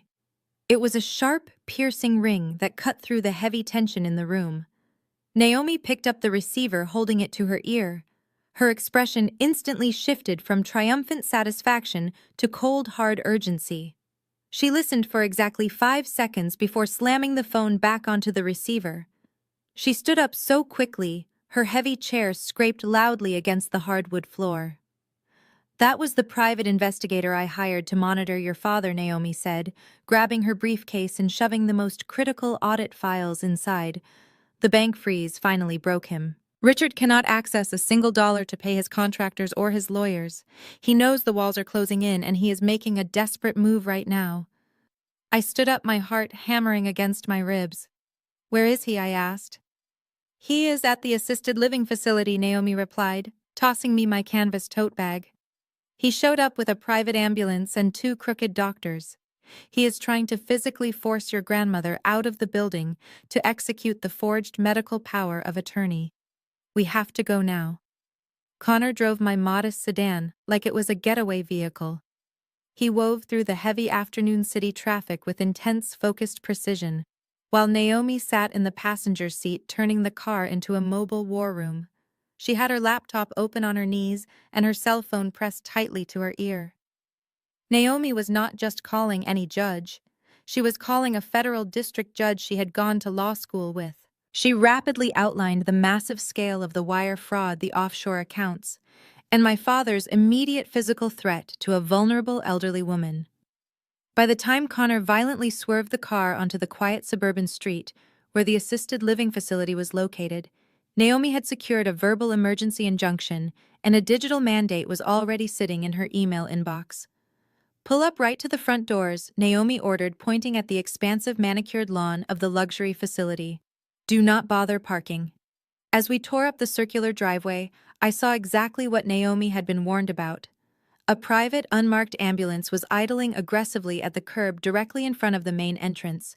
Its rear doors were wide open. Standing next to the ambulance were 2 burly men in dark blue scrubs who looked more like nightclub bouncers than medical professionals. My father was not planning a gentle medical transfer. He was planning an absolute extraction. Connor slammed the car into park before we had even fully stopped. We leaped out of the vehicle, leaving the doors open. As we sprinted toward the entrance, two massive SUVs aggressively pulled into the driveway right behind us. Four huge men wearing tactical gear and earpieces jumped out. They were the elite private security team Naomi had mobilized using the unlimited trust retainer. They fell into step seamlessly right behind us, forming an impenetrable wall of muscle as we stormed through the automatic sliding glass doors of the facility. The main lobby was in a state of absolute chaos. The elegant, quiet atmosphere of the upscale retirement home had been completely shattered. My father was standing near the front reception desk, his face an alarming shade of mottled red. He was screaming at the top of his lungs at the facility director, a small, terrified-looking woman who was clutching a clipboard to her chest. Standing right next to my father was a sleazy-looking man in a cheap, oversized suit, holding a worn leather medical bag. This had to be the crooked doctor Jamal had hired to rubber stamp the fraudulent competency evaluation. And then I saw her. Grandma Beatrice was sitting in her wheelchair parked tightly behind the reception desk. Two young nurses were standing protectively in front of her, physically blocking the path. My grandmother did not look confused or frightened. She sat perfectly straight, her hands folded neatly in her lap, watching her son completely unravel with a look of profound, absolute disappointment. "I do not care what your internal policy is," Richard roared, slamming his heavy fist down on the polished wood of the reception desk. "I have the medical power of attorney. I have a licensed physician right here stating that she is in immediate danger to herself. You are illegally detaining my mother. If you do not let my transport team take her right this second, I will personally sue this facility into bankruptcy. I will buy this building and I will fire every single one of you." The director stammered, trying to explain that she needed legal verification, but Richard simply shoved past her. He gestured aggressively to the two burly men waiting near the doors. "Grab the wheelchair," he barked. "We are leaving." The two men stepped forward to push the nurses aside. I did not even have to say a word. Connor and the four private security guards surged past me with terrifying speed. They hit the center of the lobby like a freight train, physically intercepting the transport men. One of the security guards shoved the largest attendant backwards so hard the man stumbled and crashed into a decorative potted palm. The second guard stepped directly in front of my father, crossing his massive arms over his tactical vest, blocking his path to the reception desk entirely. Richard stumbled back, his eyes wide with shock. He looked frantically at the heavily armed guards, and then his gaze snapped to the entrance. He saw me walking slowly into the lobby, with Naomi right by my side. "Natalie," Richard spat, his voice dripping with pure venom. "What the hell do you think you are doing? Call off these rent-a-cops right now. This is family business. You have absolutely no right to be here." "I have every right to be here," I said, my voice perfectly calm, echoing clearly across the sudden silence of the lobby. I walked right past him, stepping behind the heavy wall of my security team, until I was standing directly next to Grandma Beatrice's wheelchair. I placed my hand gently on her frail shoulder. She reached up and patted my hand, giving me that same microscopic nod she had given me at my ruined wedding. "You are kidnapping her," Richard shouted, pointing a shaking finger at me. "You manipulated a sick old woman into handing over a bank book, and now you think you can play the boss. I am her son. I am the legal guardian." Naomi stepped forward, pulling a freshly printed document from her leather briefcase. "Actually, Richard, you are nothing," she said, her raspy voice cutting through his hysterics like a surgical blade. "Your fraudulent medical proxy was voided exactly 10 minutes ago by a federal district judge." She held up the paper, which bore a massive official red stamp. "Furthermore, this is a court-ordered emergency injunction," she continued, loudly, ensuring every staff member in the lobby could hear her. "It legally bars you, Jamal and Stephanie, from coming within 500 feet of Beatrice. It also explicitly prevents you from accessing any medical or financial records pertaining to her care. If you take one more step toward this desk, you will be arrested for violating a federal order." The crooked doctor standing next to my father suddenly went completely pale. He looked at the court injunction, looked at Naomi's terrifying predatory glare, and immediately backed away. He turned around without saying a single word, clutching his leather medical bag, and practically sprinted out the sliding glass doors, abandoning my father entirely. Richard was completely cornered. His bank accounts were frozen. His lawyer's scheme was exposed. His hired doctor had just fled the scene. His entire reality was collapsing in real time in front of an audience of nurses and security guards. The illusion of the untouchable billionaire patriarch was completely shattered, leaving only a desperate, pathetic bully. He lost the last shred of his fabricated composure. He lunged forward, trying to bypass the security guard. The guard simply planted his hand firmly on Richard's chest and shoved him backward with effortless, brutal force. Richard stumbled and fell hard onto the polished tile floor, his expensive custom-tailored suit jacket bunching up awkwardly around his shoulders. He looked up at me from the ground, his face twisted in a mask of absolute feral rage. Spittle flew from his lips as he screamed at the top of his lungs. "You are a nobody!" he roared, his voice cracking with desperate fury. "I built this family. I built an empire from nothing. You are a pathetic little paper pusher. You are nothing without my money. You hear me. You are nothing." The wail of approaching police sirens began to echo loudly down the suburban street outside. Naomi had called the local precinct the moment we pulled into the driveway. Flashing red and blue lights reflected wildly against the glass doors of the lobby. I walked around the reception desk. I did not hide behind the security guards. I walked right up to where my father was scrambling to his feet. I stood perfectly straight, looking down into the eyes of the man who had spent 35 years trying to make me feel small. I felt absolutely no fear. I felt no guilt. I felt only the immense weight of the truth. I stepped right into his face, holding up the freshly stamped court injunction, so close he was forced to read the heavy black text. "No, Dad," I said, my voice dropping to a low, steady whisper that only he could hear. "You just spent Grandma's money. And now the tab is due." The automatic doors slid open and 4 uniformed police officers rushed into the lobby. Naomi immediately handed the lead officer the court injunction and pointed directly at Richard. My father did not go quietly. As the officers grabbed his arms and forcefully locked his wrists into heavy metal handcuffs, he thrashed and screamed, cursing my name and threatening to destroy me. He demanded they call the mayor. He demanded they call his lawyers. But no one listened. I stood quietly next to Connor, holding my grandmother's hand as we watched the police physically drag Richard out of the building. The great billionaire patriarch was shoved into the back of a black and white patrol car, his empire reduced to a pair of tight metal cuffs and a frozen bank account. My father did not spend the night in a jail cell. Men with his level of wealth rarely do, even when their empires are actively crumbling around them. Late Thursday evening, Jamal managed to leverage the last of his untouched legal connections to post a massive cash bail securing Richard's release pending formal federal indictment. But Richard knew he was operating on borrowed time. The Federal Bureau of Investigation was already combing through the banker boxes Naomi had handed over. The temporary bank freeze was going to become a permanent federal seizure within days. My father was desperate, like a trapped animal, realizing the cage door was about to slam shut permanently. He had exactly one move left to save his fortune, and he executed it before the sun even came up on Friday morning. He and Jamal called an emergency board of directors meeting at the real estate corporate headquarters.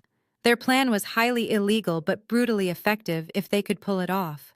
They intended to push through a hostile corporate restructuring, a massive dilution of the foundational trust shares. If they could get the board to vote in favor of creating millions of new phantom shares, they could water down the 51% controlling interest held by the bearer passbook. It was a scorched earth tactic designed to legally bypass my authority before I could officially process my ownership with the state. They scheduled the meeting for 9 in the morning, assuming I would be too intimidated by the fallout of the arrest and the sheer scale of the corporate battlefield to show up. They thought the little archivist would stay hidden in her modest house, terrified of the legal threats Jamal had screamed at me just days prior. They were absolutely wrong. Friday morning, I did not wear my practical wool cardigan or my sensible walking flats. I walked into my bedroom closet and pulled out a sharply tailored charcoal designer suit I had purchased years ago for an international archiving symposium. Connor stood behind me in the mirror, gently adjusting the collar of my jacket. His eyes were filled with fierce, quiet pride. I took the crumbling leather passbook out of my canvas tote bag and placed it inside a sleek black leather briefcase Connor had given me for my birthday. I snapped the gold latches shut. I was not walking into that building as a bullied daughter. I was walking in as the majority shareholder. Naomi met us in the lobby of the massive glass and steel skyscraper that served as the crown jewel of Richard's real estate empire. She was wearing her signature black turtleneck, carrying a thick briefcase full of federal audit copies. She looked at my tailored suit, gave a single approving nod, and pressed the button for the private executive elevator. We rode up to the penthouse floor in complete silence, the sheer gravity of what we were about to do hanging heavily in the air. When the elevator doors parted, we stepped out into a sprawling reception area decorated with imported Italian marble and abstract sculptures. The receptionist stood up abruptly, opening her mouth to ask for our appointments, but Naomi simply flashed a terrifying, predatory glare that kept the woman completely frozen in her tracks. We walked past the reception desk, down a long corridor lined with floor-to-ceiling windows overlooking the city skyline. At the very end of the hall stood the entrance to the main boardroom.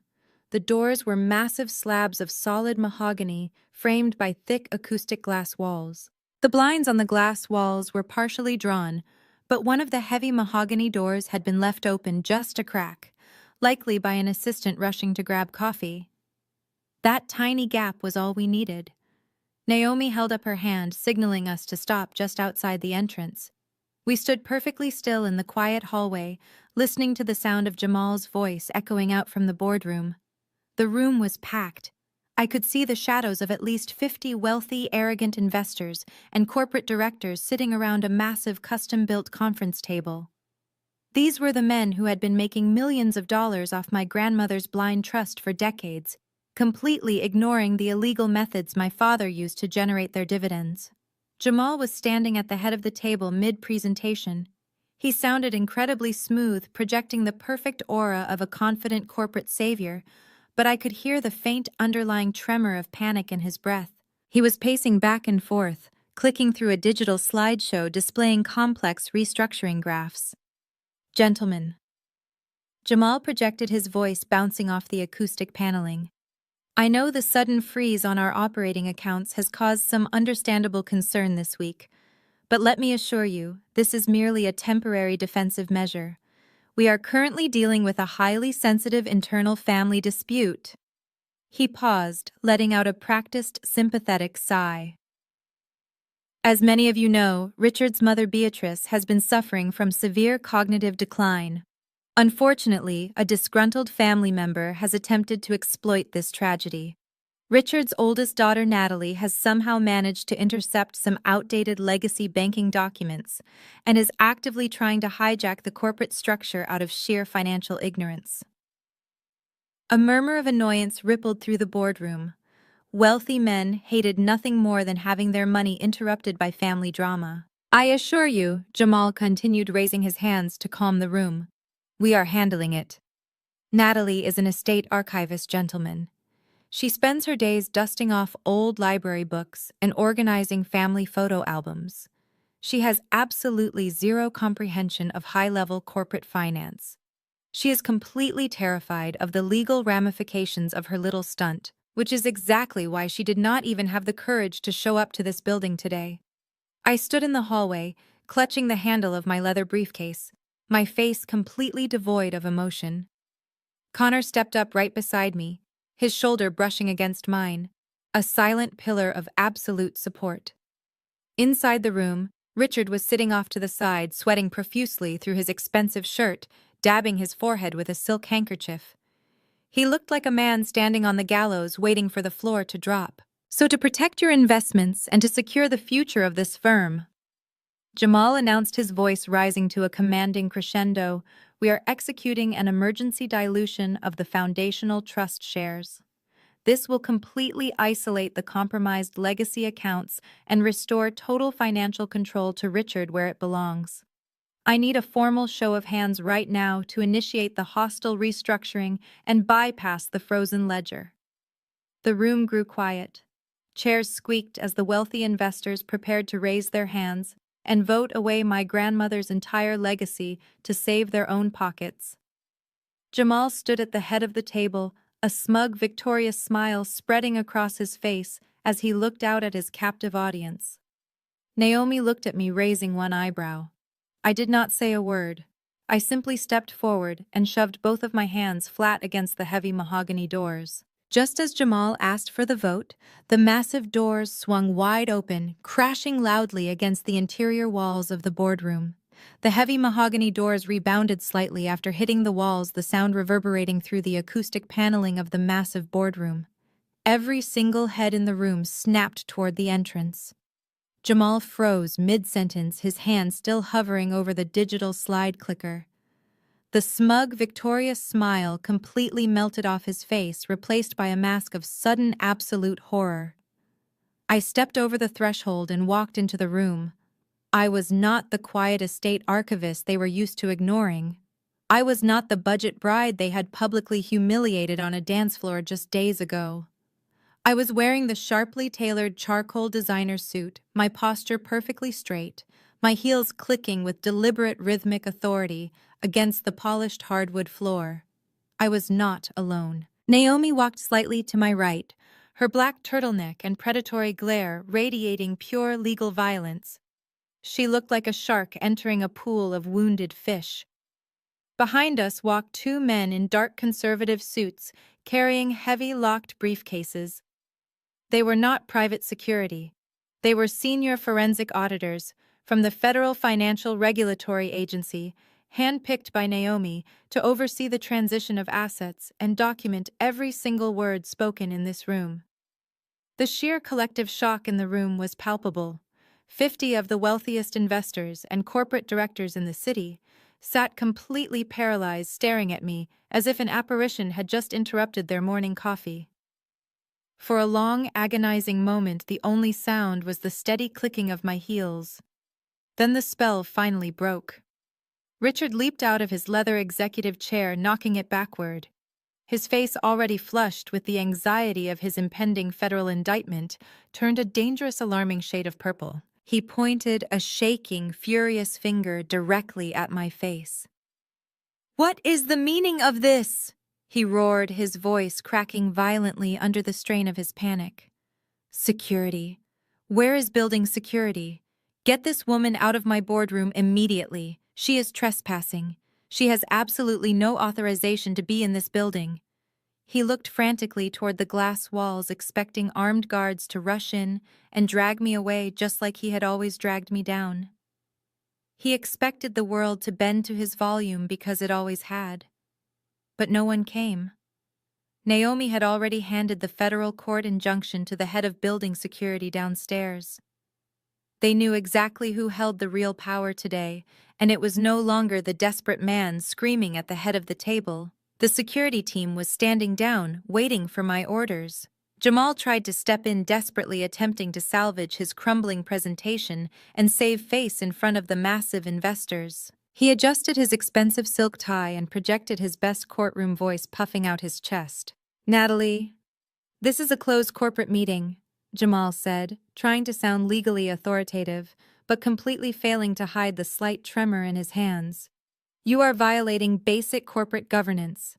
Leave right now before I have you formally charged with corporate espionage and trespassing. We are in the middle of a highly sensitive shareholder vote, and you are interrupting official business." I did not flinch. I did not stop walking. I completely ignored the empty guest chairs lined up neatly against the back wall, the chairs meant for minor employees, administrative staff, and people who had no real voice in this company. I walked the entire length of the massive custom-built mahogany table. I felt the eyes of every single investor tracking my movements. These were men who respected nothing but absolute power, and right now Richard and Jamal were bleeding power all over the floor. The investors could smell the blood in the water. They shifted uncomfortably in their expensive leather chairs, watching the untouchable billionaire patriarch unravel before their eyes. I reached the head of the table. Richard was breathing heavily, gripping the edge of the polished wood, so tightly his knuckles were completely white. He looked like he was about to have a massive heart attack. Jamal stood paralyzed beside him, the digital slide clicker forgotten in his hand, the complex restructuring graphs still glowing brightly on the projector screen behind them. They had built this entire meeting, this entire fraudulent vote on the assumption that I was weak. They were about to learn exactly how wrong they were. "You do not have the authority to call a shareholder vote," Jamal Naomi said, stepping up right beside me and placing her hands flat on the table. Her raspy voice carried effortlessly to the very back of the silent room, cutting through the tension like a physical blade. "In fact, you do not have the authority to authorize a coffee run for this office. The corporate restructuring you are attempting to push through this morning is a direct violation of an active federal asset freeze." The two men standing behind me are federal auditors. They are here to ensure that not a single fractional share of this company is diluted, moved, or altered in any way. Naomi leaned forward, her eyes locking onto the wealthy investors seated around the table. "Any man in this room who raises his hand to vote for your fraudulent proposal will be actively participating in federal wire fraud and conspiracy to commit corporate embezzlement. I will personally see to it that your individual assets are frozen before you can even make it down to the parking garage." A collective gasp rippled through the seated investors. Several men immediately pulled their hands down from the table, physically distancing themselves from Jamal and Richard, as if the two men had suddenly caught a highly contagious disease. I did not look at the investors. I kept my eyes locked directly on my father. He looked incredibly old in that moment, the arrogant billionaire facade completely stripped away, leaving only a terrified, desperate man who had finally run out of lies. I set my sleek black leather briefcase down right in the center of his presentation space, pushing his scattered legal papers aside. I flicked the twin gold latches. They popped open with a sharp synchronized snap that echoed clearly in the dead silent room. I reached inside and pulled out the old, cracked leather passbook. I held it up for a fraction of a second, letting Richard see the brittle, decaying cover of the very thing he had mocked at my wedding reception. Then, with a smooth, forceful motion, I slammed the passbook down onto the polished mahogany table. The sound echoed through the massive boardroom like a gunshot. The echo of the passbook hitting the mahogany table faded into a thick, suffocating silence. I kept my hand pressed firmly against the dry, rotting leather, feeling the decades of history and power resting beneath my palm. Every single investor in the room stared at the small, brittle book. They were men who dealt in digital transfers and modern corporate law, but they were all old enough to recognize a bearer bond ledger when they saw one.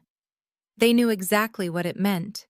The physical embodiment of absolute control was sitting right in front of them, and it was not in my father's hands. "For those of you who do not know me, my name is Natalie Brooks," I said, my voice steady and projecting clearly across the massive room. "I am Richard's oldest daughter, and contrary to the amusing fictional story my brother-in-law was just telling you, I am not terrified of this room. I am here to correct a massive critical failure in your corporate governance." Richard finally snapped out of his paralyzed shock. He slammed his hands onto the table, pushing himself up. "This is a complete outrage," he shouted, his voice echoing frantically. "I am the founder of this company. I am the chief executive officer. Do not listen to a single word she says. She stole that book from my mother. It is highly contested property, and it holds absolutely no legal weight in this boardroom." Naomi stepped forward smoothly, opening her sleek briefcase. She pulled out a thick stack of certified bank authentications bearing the official raised seal of the downtown private bank. "Actually, Richard, it holds the only legal weight in this boardroom," she corrected, handing the documents to the nearest investor who immediately began reading them. The senior branch manager of the Foundational Trust executed a formal verification of ownership at 10 o'clock this morning. Natalie is the legally registered and sole recognized holder of the bearer ledger. I looked around the room, making deliberate eye contact with the wealthiest, most influential men sitting at the table. "Gentlemen," I said, raising my voice to cut through the rising murmurs. "As the verified holder of the Foundational Blind Trust, I hold 51% of the voting shares. I do not need your approval to restructure this company. I do not need a board vote to validate my authority. I am the majority shareholder." The murmurs instantly escalated into a chaotic roar. Men in expensive suits began arguing with each other, pointing at Jamal and demanding an explanation. I did not shrink back. I stood perfectly tall, letting the reality of my absolute ownership wash over the room. I raised my hand, and the sheer authority of the gesture brought the room back down to a tense, nervous quiet. "And my first act as chairwoman," I announced, looking dead into my father's panicked eyes, "is firing the chief executive officer effective immediately. Richard, you are terminated from all corporate entities, subsidiaries, and holdings attached to this trust." Richard staggered backward, as if I had physically struck him across the face. His mouth opened and closed, but no sound came out. The arrogant, booming patriarch who had publicly humiliated me at my own wedding, who had bragged about funding my life with his pocket change, was entirely speechless. His empire had just been legally ripped from his hands by the daughter he had spent 35 years calling a worthless disappointment. "You cannot do this to me," Richard finally gasped, clutching his chest, his face pale and sweating profusely. "You are destroying the company. You are destroying your own family. These investors will pull out every single cent of their capital, and you will be left with absolutely nothing." "I am not destroying the company, Richard," I replied coldly. "I am saving whatever is left of it after you and Jamal bled it dry." I gestured to the two federal auditors standing quietly behind me. They stepped forward, placing their heavy, locked briefcases onto the mahogany table. They popped the locks in perfect unison and opened the lids. Inside were dozens of thick black folders, each one containing the explosive results of the forensic audit Mr. Harrison had orchestrated. The auditors began walking around the massive table, handing a black folder to every single investor and board member present. Jamal realized exactly what was happening. The smooth, confident corporate attorney facade completely vanished. He lunged forward, reaching out to grab the folders away from the auditors. But Connor stepped squarely into his path, blocking him with his broad shoulders. Jamal bounced off Connor's chest and stumbled backward, his custom-tailored suit suddenly looking very unkempt. "You all thought you were sitting here this morning voting to dilute my shares to save your quarterly dividends," I told the board, watching them open the black folders. "You thought you were protecting your investments from a disgruntled daughter. But what you were actually about to do was vote yourselves into a massive federal conspiracy." The silence in the room was entirely replaced by the heavy sound of thick paper pages turning. The investors began scanning the spreadsheets, the banking ledgers, and the offshore wire transfers. I watched their expressions shift in real time. The initial shock morphed into confusion and then rapidly hardened into pure, wealthy, predatory rage. These men did not care about family drama. They cared about their money. And the black folders proved beyond a shadow of a doubt that my father and my brother-in-law had been stealing their money for years. "Look at page 4, Naomi instructed, her raspy voice commanding the room. "You will see the complete depletion of the Commercial Development Fund. Richard has not secured a new zoning permit in 3 years. The beachfront project he has been selling you on is completely bankrupt. He has been taking your investment capital and funneling it directly through fake construction suppliers to fund his own private lifestyle. One of the oldest investors, a man who had backed my father's firm for 2 decades, slammed his fist onto the table. The coffee cups rattled. "Richard, you son of a bitch!" the man bellowed, his face red with fury. "You told us the supply chain was backed up. You told us the permits were stalled in City Hall. You have been laundering our capital into dummy corporations in Nevada." "And it gets worse," Naomi continued, relentlessly pointing toward Jamal. Turn to page 9, gentlemen. You will see exactly who set up those dummy corporations. Your brilliant corporate counsel, Jamal, orchestrated a highly sophisticated network of offshore accounts in the Cayman Islands to hide the embezzled funds and avoid federal taxes. And because he is a coward, he registered every single one of those illegal shell companies under the name of his own wife. The boardroom erupted. The investors were completely furious, shouting obscenities at Richard and demanding their money back. Several men pulled out their cell phones, immediately calling their own private legal teams to prepare massive civil lawsuits. The men who had been perfectly willing to vote away my grandmother's legacy just 10 minutes ago were now ready to tear my father apart with their bare hands. Jamal was completely panicking. He was hyperventilating, sweat dripping down his forehead, ruining his perfectly polished image. He saw his entire life, his prestigious law license, his freedom, his wealth evaporating right in front of his eyes. He desperately tried to salvage the situation, falling back on the only weapon he had left. "Stop reading those documents!" Jamal screamed, waving his arms frantically in the air, trying to speak over the roaring crowd of furious investors. "Close those folders right now. As the primary corporate counsel for this firm, I am formally invoking attorney-client privilege." He pointed a shaking finger at me and Naomi. "These documents were illegally obtained. They are highly confidential internal communications. Anyone who reads them or retains a copy of them is legally liable for corporate espionage. You cannot use these files against us. Hand them back, right now." He actually tried to snatch a black folder out of the hands of the furious investor sitting closest to him. The investor shoved Jamal's hand away with violent disgust, cursing at him. Naomi did not yell. She did not have to. She simply walked around the table, her sensible heels clicking sharply against the floor, until she was standing right in front of Jamal. She leaned in close, invading his personal space, staring at him with her cold, predatory eyes. The sheer intensity of her presence caused the surrounding investors to quiet down, eager to hear the final blow. "Jamal," Naomi whispered, her raspy voice echoing perfectly in the sudden hush of the room. "You are a partner at a top-tier firm. You should really know basic legal statutes by now." She tilted her head, a slow, dangerous smile spreading across her face. "Attorney-client privilege does not apply when the attorney is an active co-conspirator in the crime. The crime-fraud exception voids your privilege entirely." Jamal opened his mouth to argue, but no words came out.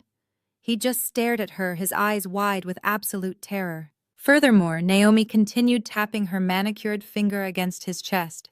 "You cannot invoke privilege to protect evidence that is already in federal custody. The Federal Bureau of Investigation received these exact files an hour ago. The collapse of an empire does not happen in slow motion. Once the foundational pillar is kicked out, everything comes crashing down with terrifying speed." The investors in the boardroom did not even wait for the federal authorities to arrive before they turned on my father completely. The same men who had happily drank his expensive scotch and laughed at his arrogant jokes just a week prior were the ones who personally called building security. Two massive security guards walked into the boardroom, their faces totally devoid of sympathy. They stood over Richard and handed him a standard cheap cardboard banker box. They told him he had exactly 10 minutes to clear his personal belongings from the executive office, and if he resisted, they would forcibly remove him from the premises. I stood by the floor-to-ceiling windows with Connor and Naomi, watching the great patriarch of our family pack his things. Richard did not shout anymore. All the fight had completely drained out of him. He tossed a few framed photographs and a customized gold pen set into the cardboard box. His hands were shaking so badly, he dropped a glass paperweight, shattering it across the carpet. When he finally picked up the box and walked toward the elevator, he looked small, frail, and utterly defeated. The security guards escorted him through the bustling main lobby during the peak of the morning rush hour. Dozens of employees, the very people he had terrorized and underpaid for decades, stopped what they were doing to watch him take his walk of shame. He kept his head down, staring at the marble floor, carrying his life in a cardboard box, before being shoved out into the busy city street. Jamal did not fare any better. Naomi had been exceptionally thorough in her destruction of his career. While we were standing in the boardroom exposing his crimes, she had her legal assistant courier a full copy of the forensic audit directly to the senior managing partners at Jamal's prestigious downtown law firm.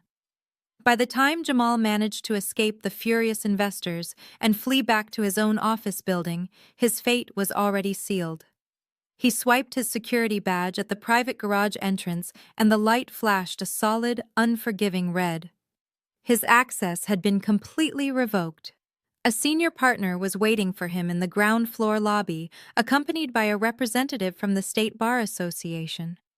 They did not even let him upstairs to collect his custom-tailored suits or his expensive espresso machine. They handed him a formal termination letter right there in front of the reception desk. They informed him that he was not just fired, but that the firm was actively cooperating with the federal investigation to distance themselves from his massive liability.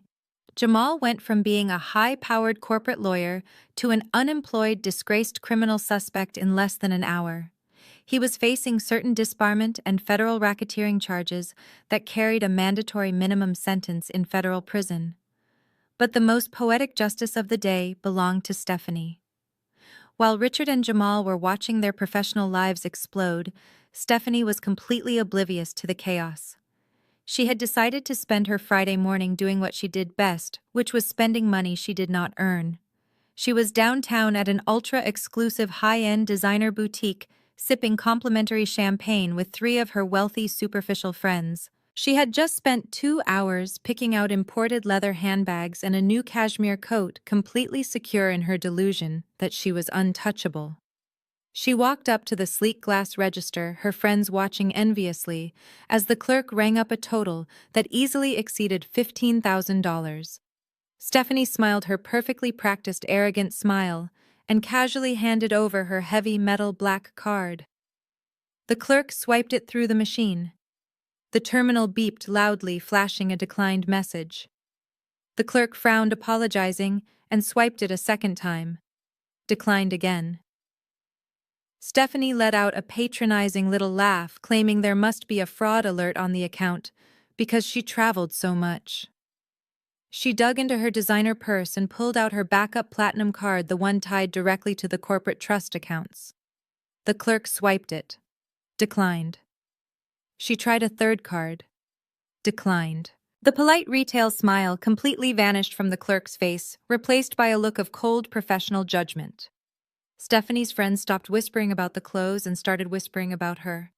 The humiliation was absolute and immediate. Stephanie frantically tried to call Jamal, but his phone was already seized as evidence. She tried to call Richard, but he was wandering the streets with a cardboard box.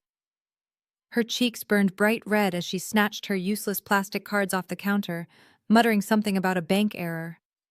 She turned and practically ran out of the boutique, leaving the thousands of dollars worth of merchandise behind, trying to escape the pitying stares of her social circle. She burst out through the glass doors of the boutique onto the sidewalk, desperate to just get into her car and speed away. But when she reached the valet stand, her nightmare reached its absolute peak. The valet attendant handed her a slip of paper instead of her keys. A flatbed tow truck was just pulling away from the curb, and strapped to the back of it was the brand new midnight blue Porsche Cayenne Richard had given her at my wedding. Because the car had been purchased using stolen corporate funds laundered through a shell company, the federal authorities had instantly flagged it as a seized asset. The bank had issued an immediate repossession order. Stephanie stood alone on the crowded city sidewalk, wearing her expensive silk dress, watching her luxury sports car disappear into the downtown traffic. She had no money, no car, and a husband who was about to be indicted by the federal government. Within 24 hours, the entire fabricated reality they had built on the back of my grandmother's stolen wealth was completely eradicated. The sprawling beachfront developments were seized by the bank to cover the embezzled funds. The Aspen vacation home went into immediate foreclosure. The golden child and the untouchable patriarch were left with absolutely nothing but the cold, hard reality of their own greed. It had been exactly 1 month since the boardroom doors slammed shut on my father's empire. It was a quiet Saturday morning. Connor and I were sitting on our front porch drinking coffee, enjoying the absolute peace that comes from excising a toxic tumor from your life. The silence of the neighborhood was suddenly broken by the sound of a failing engine. A rusted, faded silver sedan sputtered down our quiet suburban street and pulled awkwardly into our driveway. The muffler scraped loudly against the concrete. I watched in mild disbelief as the driver's side door groaned open. It was Richard. He was not wearing a custom-tailored suit or a silk tie. He wore a wrinkled button-down shirt and cheap slacks that looked like they had been slept in. A moment later, the passenger door opened and Stephanie stepped out. The designer sunglasses and cashmere sweaters were gone. She looked exhausted, her hair pulled back into a messy ponytail, her face pale and completely devoid of her usual expensive makeup. They walked slowly up the front walkway. The arrogant swagger that had defined my father for 35 years was completely erased. They looked like two desperate strangers. Connor stood up, placing himself slightly in front of me, but I gently touched his arm and stepped forward to meet them at the edge of the porch. They stopped at the bottom of the wooden steps looking up at me. Stephanie immediately burst into tears, but this time there were no strategic pauses or camera ring lights. It was the ugly, genuine crying of a woman who had never worked a day in her life and was suddenly facing total financial ruin. "Natalie, please." Stephanie sobbed, wrapping her arms around her own stomach. "You have to help me. Jamal's assets are completely frozen by the federal court. He is facing prison time, and the lawyers took everything I had left just to keep him out of federal holding. I am sleeping on a couch in a studio apartment. Please, Nat. You are my big sister. We are blood. Can you just authorize a small monthly allowance from the trust? Just enough for rent." I looked at the woman who had mocked my budget wedding, who had happily accepted a stolen luxury car while I scraped by. Then I looked at Richard. He could not even meet my eyes. He stared at the wooden floorboards of my porch, his hands trembling slightly at his sides. "Natalie," he muttered, his voice barely a dry, raspy whisper. "I made mistakes. I pushed too hard. But I am still your father. I fed you. I clothed you. We are family. You cannot just leave us out here with nothing. Family loyalty has to mean something." For my entire life, those words would have paralyzed me. They would have sent me spiraling into a pit of guilt and obligation. But as I stood there looking at them, I realized I felt absolutely nothing but a cold, distant pity. They did not miss me. They did not regret abusing me or stealing from my grandmother. They only regretted that they got caught. Family loyalty means everything. "Richard," I said, my voice perfectly calm and completely devoid of emotion. "But you broke that loyalty the day you tried to lock your own mother in a psychiatric ward for a paycheck." I stepped back toward my heavy front door. Stephanie let out a loud wail, reaching her hand out toward the steps. "Please," she begged. "We have nothing left. It is completely worthless out here." I paused right at the threshold, looking back at them one last time. "You stood at my wedding and told everyone that Grandma's legacy was worthless," I replied, keeping my gaze locked dead on my father. "I am just taking your financial advice." I stepped inside, shut the heavy wooden front door right in their faces, and threw the deadbolt, locking it with a loud, satisfying click. I did not look out the window to watch them drive away. I simply walked back into the kitchen, where Connor was already pulling our suitcases from the hall closet. We had a flight to catch and a new life to build. My very first act as the legal majority shareholder of the real estate empire was not buying a mansion or a sports car. I hired Naomi to completely dismantle the corrupt corporate structure and liquidate the toxic assets. Then I took the remaining clean capital and established a secondary ironclad untouchable care trust, exclusively for Grandma Beatrice. I moved her out of that depressing state-run facility and transferred her into the most exclusive luxury private care estate in the state. She now has a private suite, a personal garden, and a dedicated team of nurses who treat her with absolute dignity and respect. I visit her every single Sunday, and her mind is sharper and brighter than it has been in years. She is safe, and no one will ever be able to use her again. With the company officially purged of Richard's toxic influence and placed under the management of a newly appointed ethical board of directors, the legitimate commercial properties actually began to turn a massive profit. The very first dividend check I received as chairwoman was more money than I had made in a decade of archiving. I did not use it to prove my worth to anyone. I used it to finally take the honeymoon Connor and I had dreamed of. Tomorrow morning, we are boarding a first-class flight to the Maldives for 2 weeks of uninterrupted peace, crystal clear water, and absolutely no family drama. I look back at the journey of the past year, the tears, the humiliation, and the terrifying moments standing in that private bank vault. It taught me the most valuable lesson of my entire life. I want to say this directly to every single person out there who is still carrying the heavy burden of a toxic family. Family is not defined by blood or by who paid for your childhood meals. Family is respect. And respect, unlike their money, is something you have to earn. You do not owe your abusers your loyalty, and you certainly do not owe them your future. Have you ever had to walk away from toxic relatives to finally find your true worth? Have you ever had to break the cycle and build your own empire from the ashes of their disrespect? Tell me your story in the comments below. Hit the like button and subscribe if you believe in taking your power back. Thank you for listening to my story, and remember, your worth is entirely your own.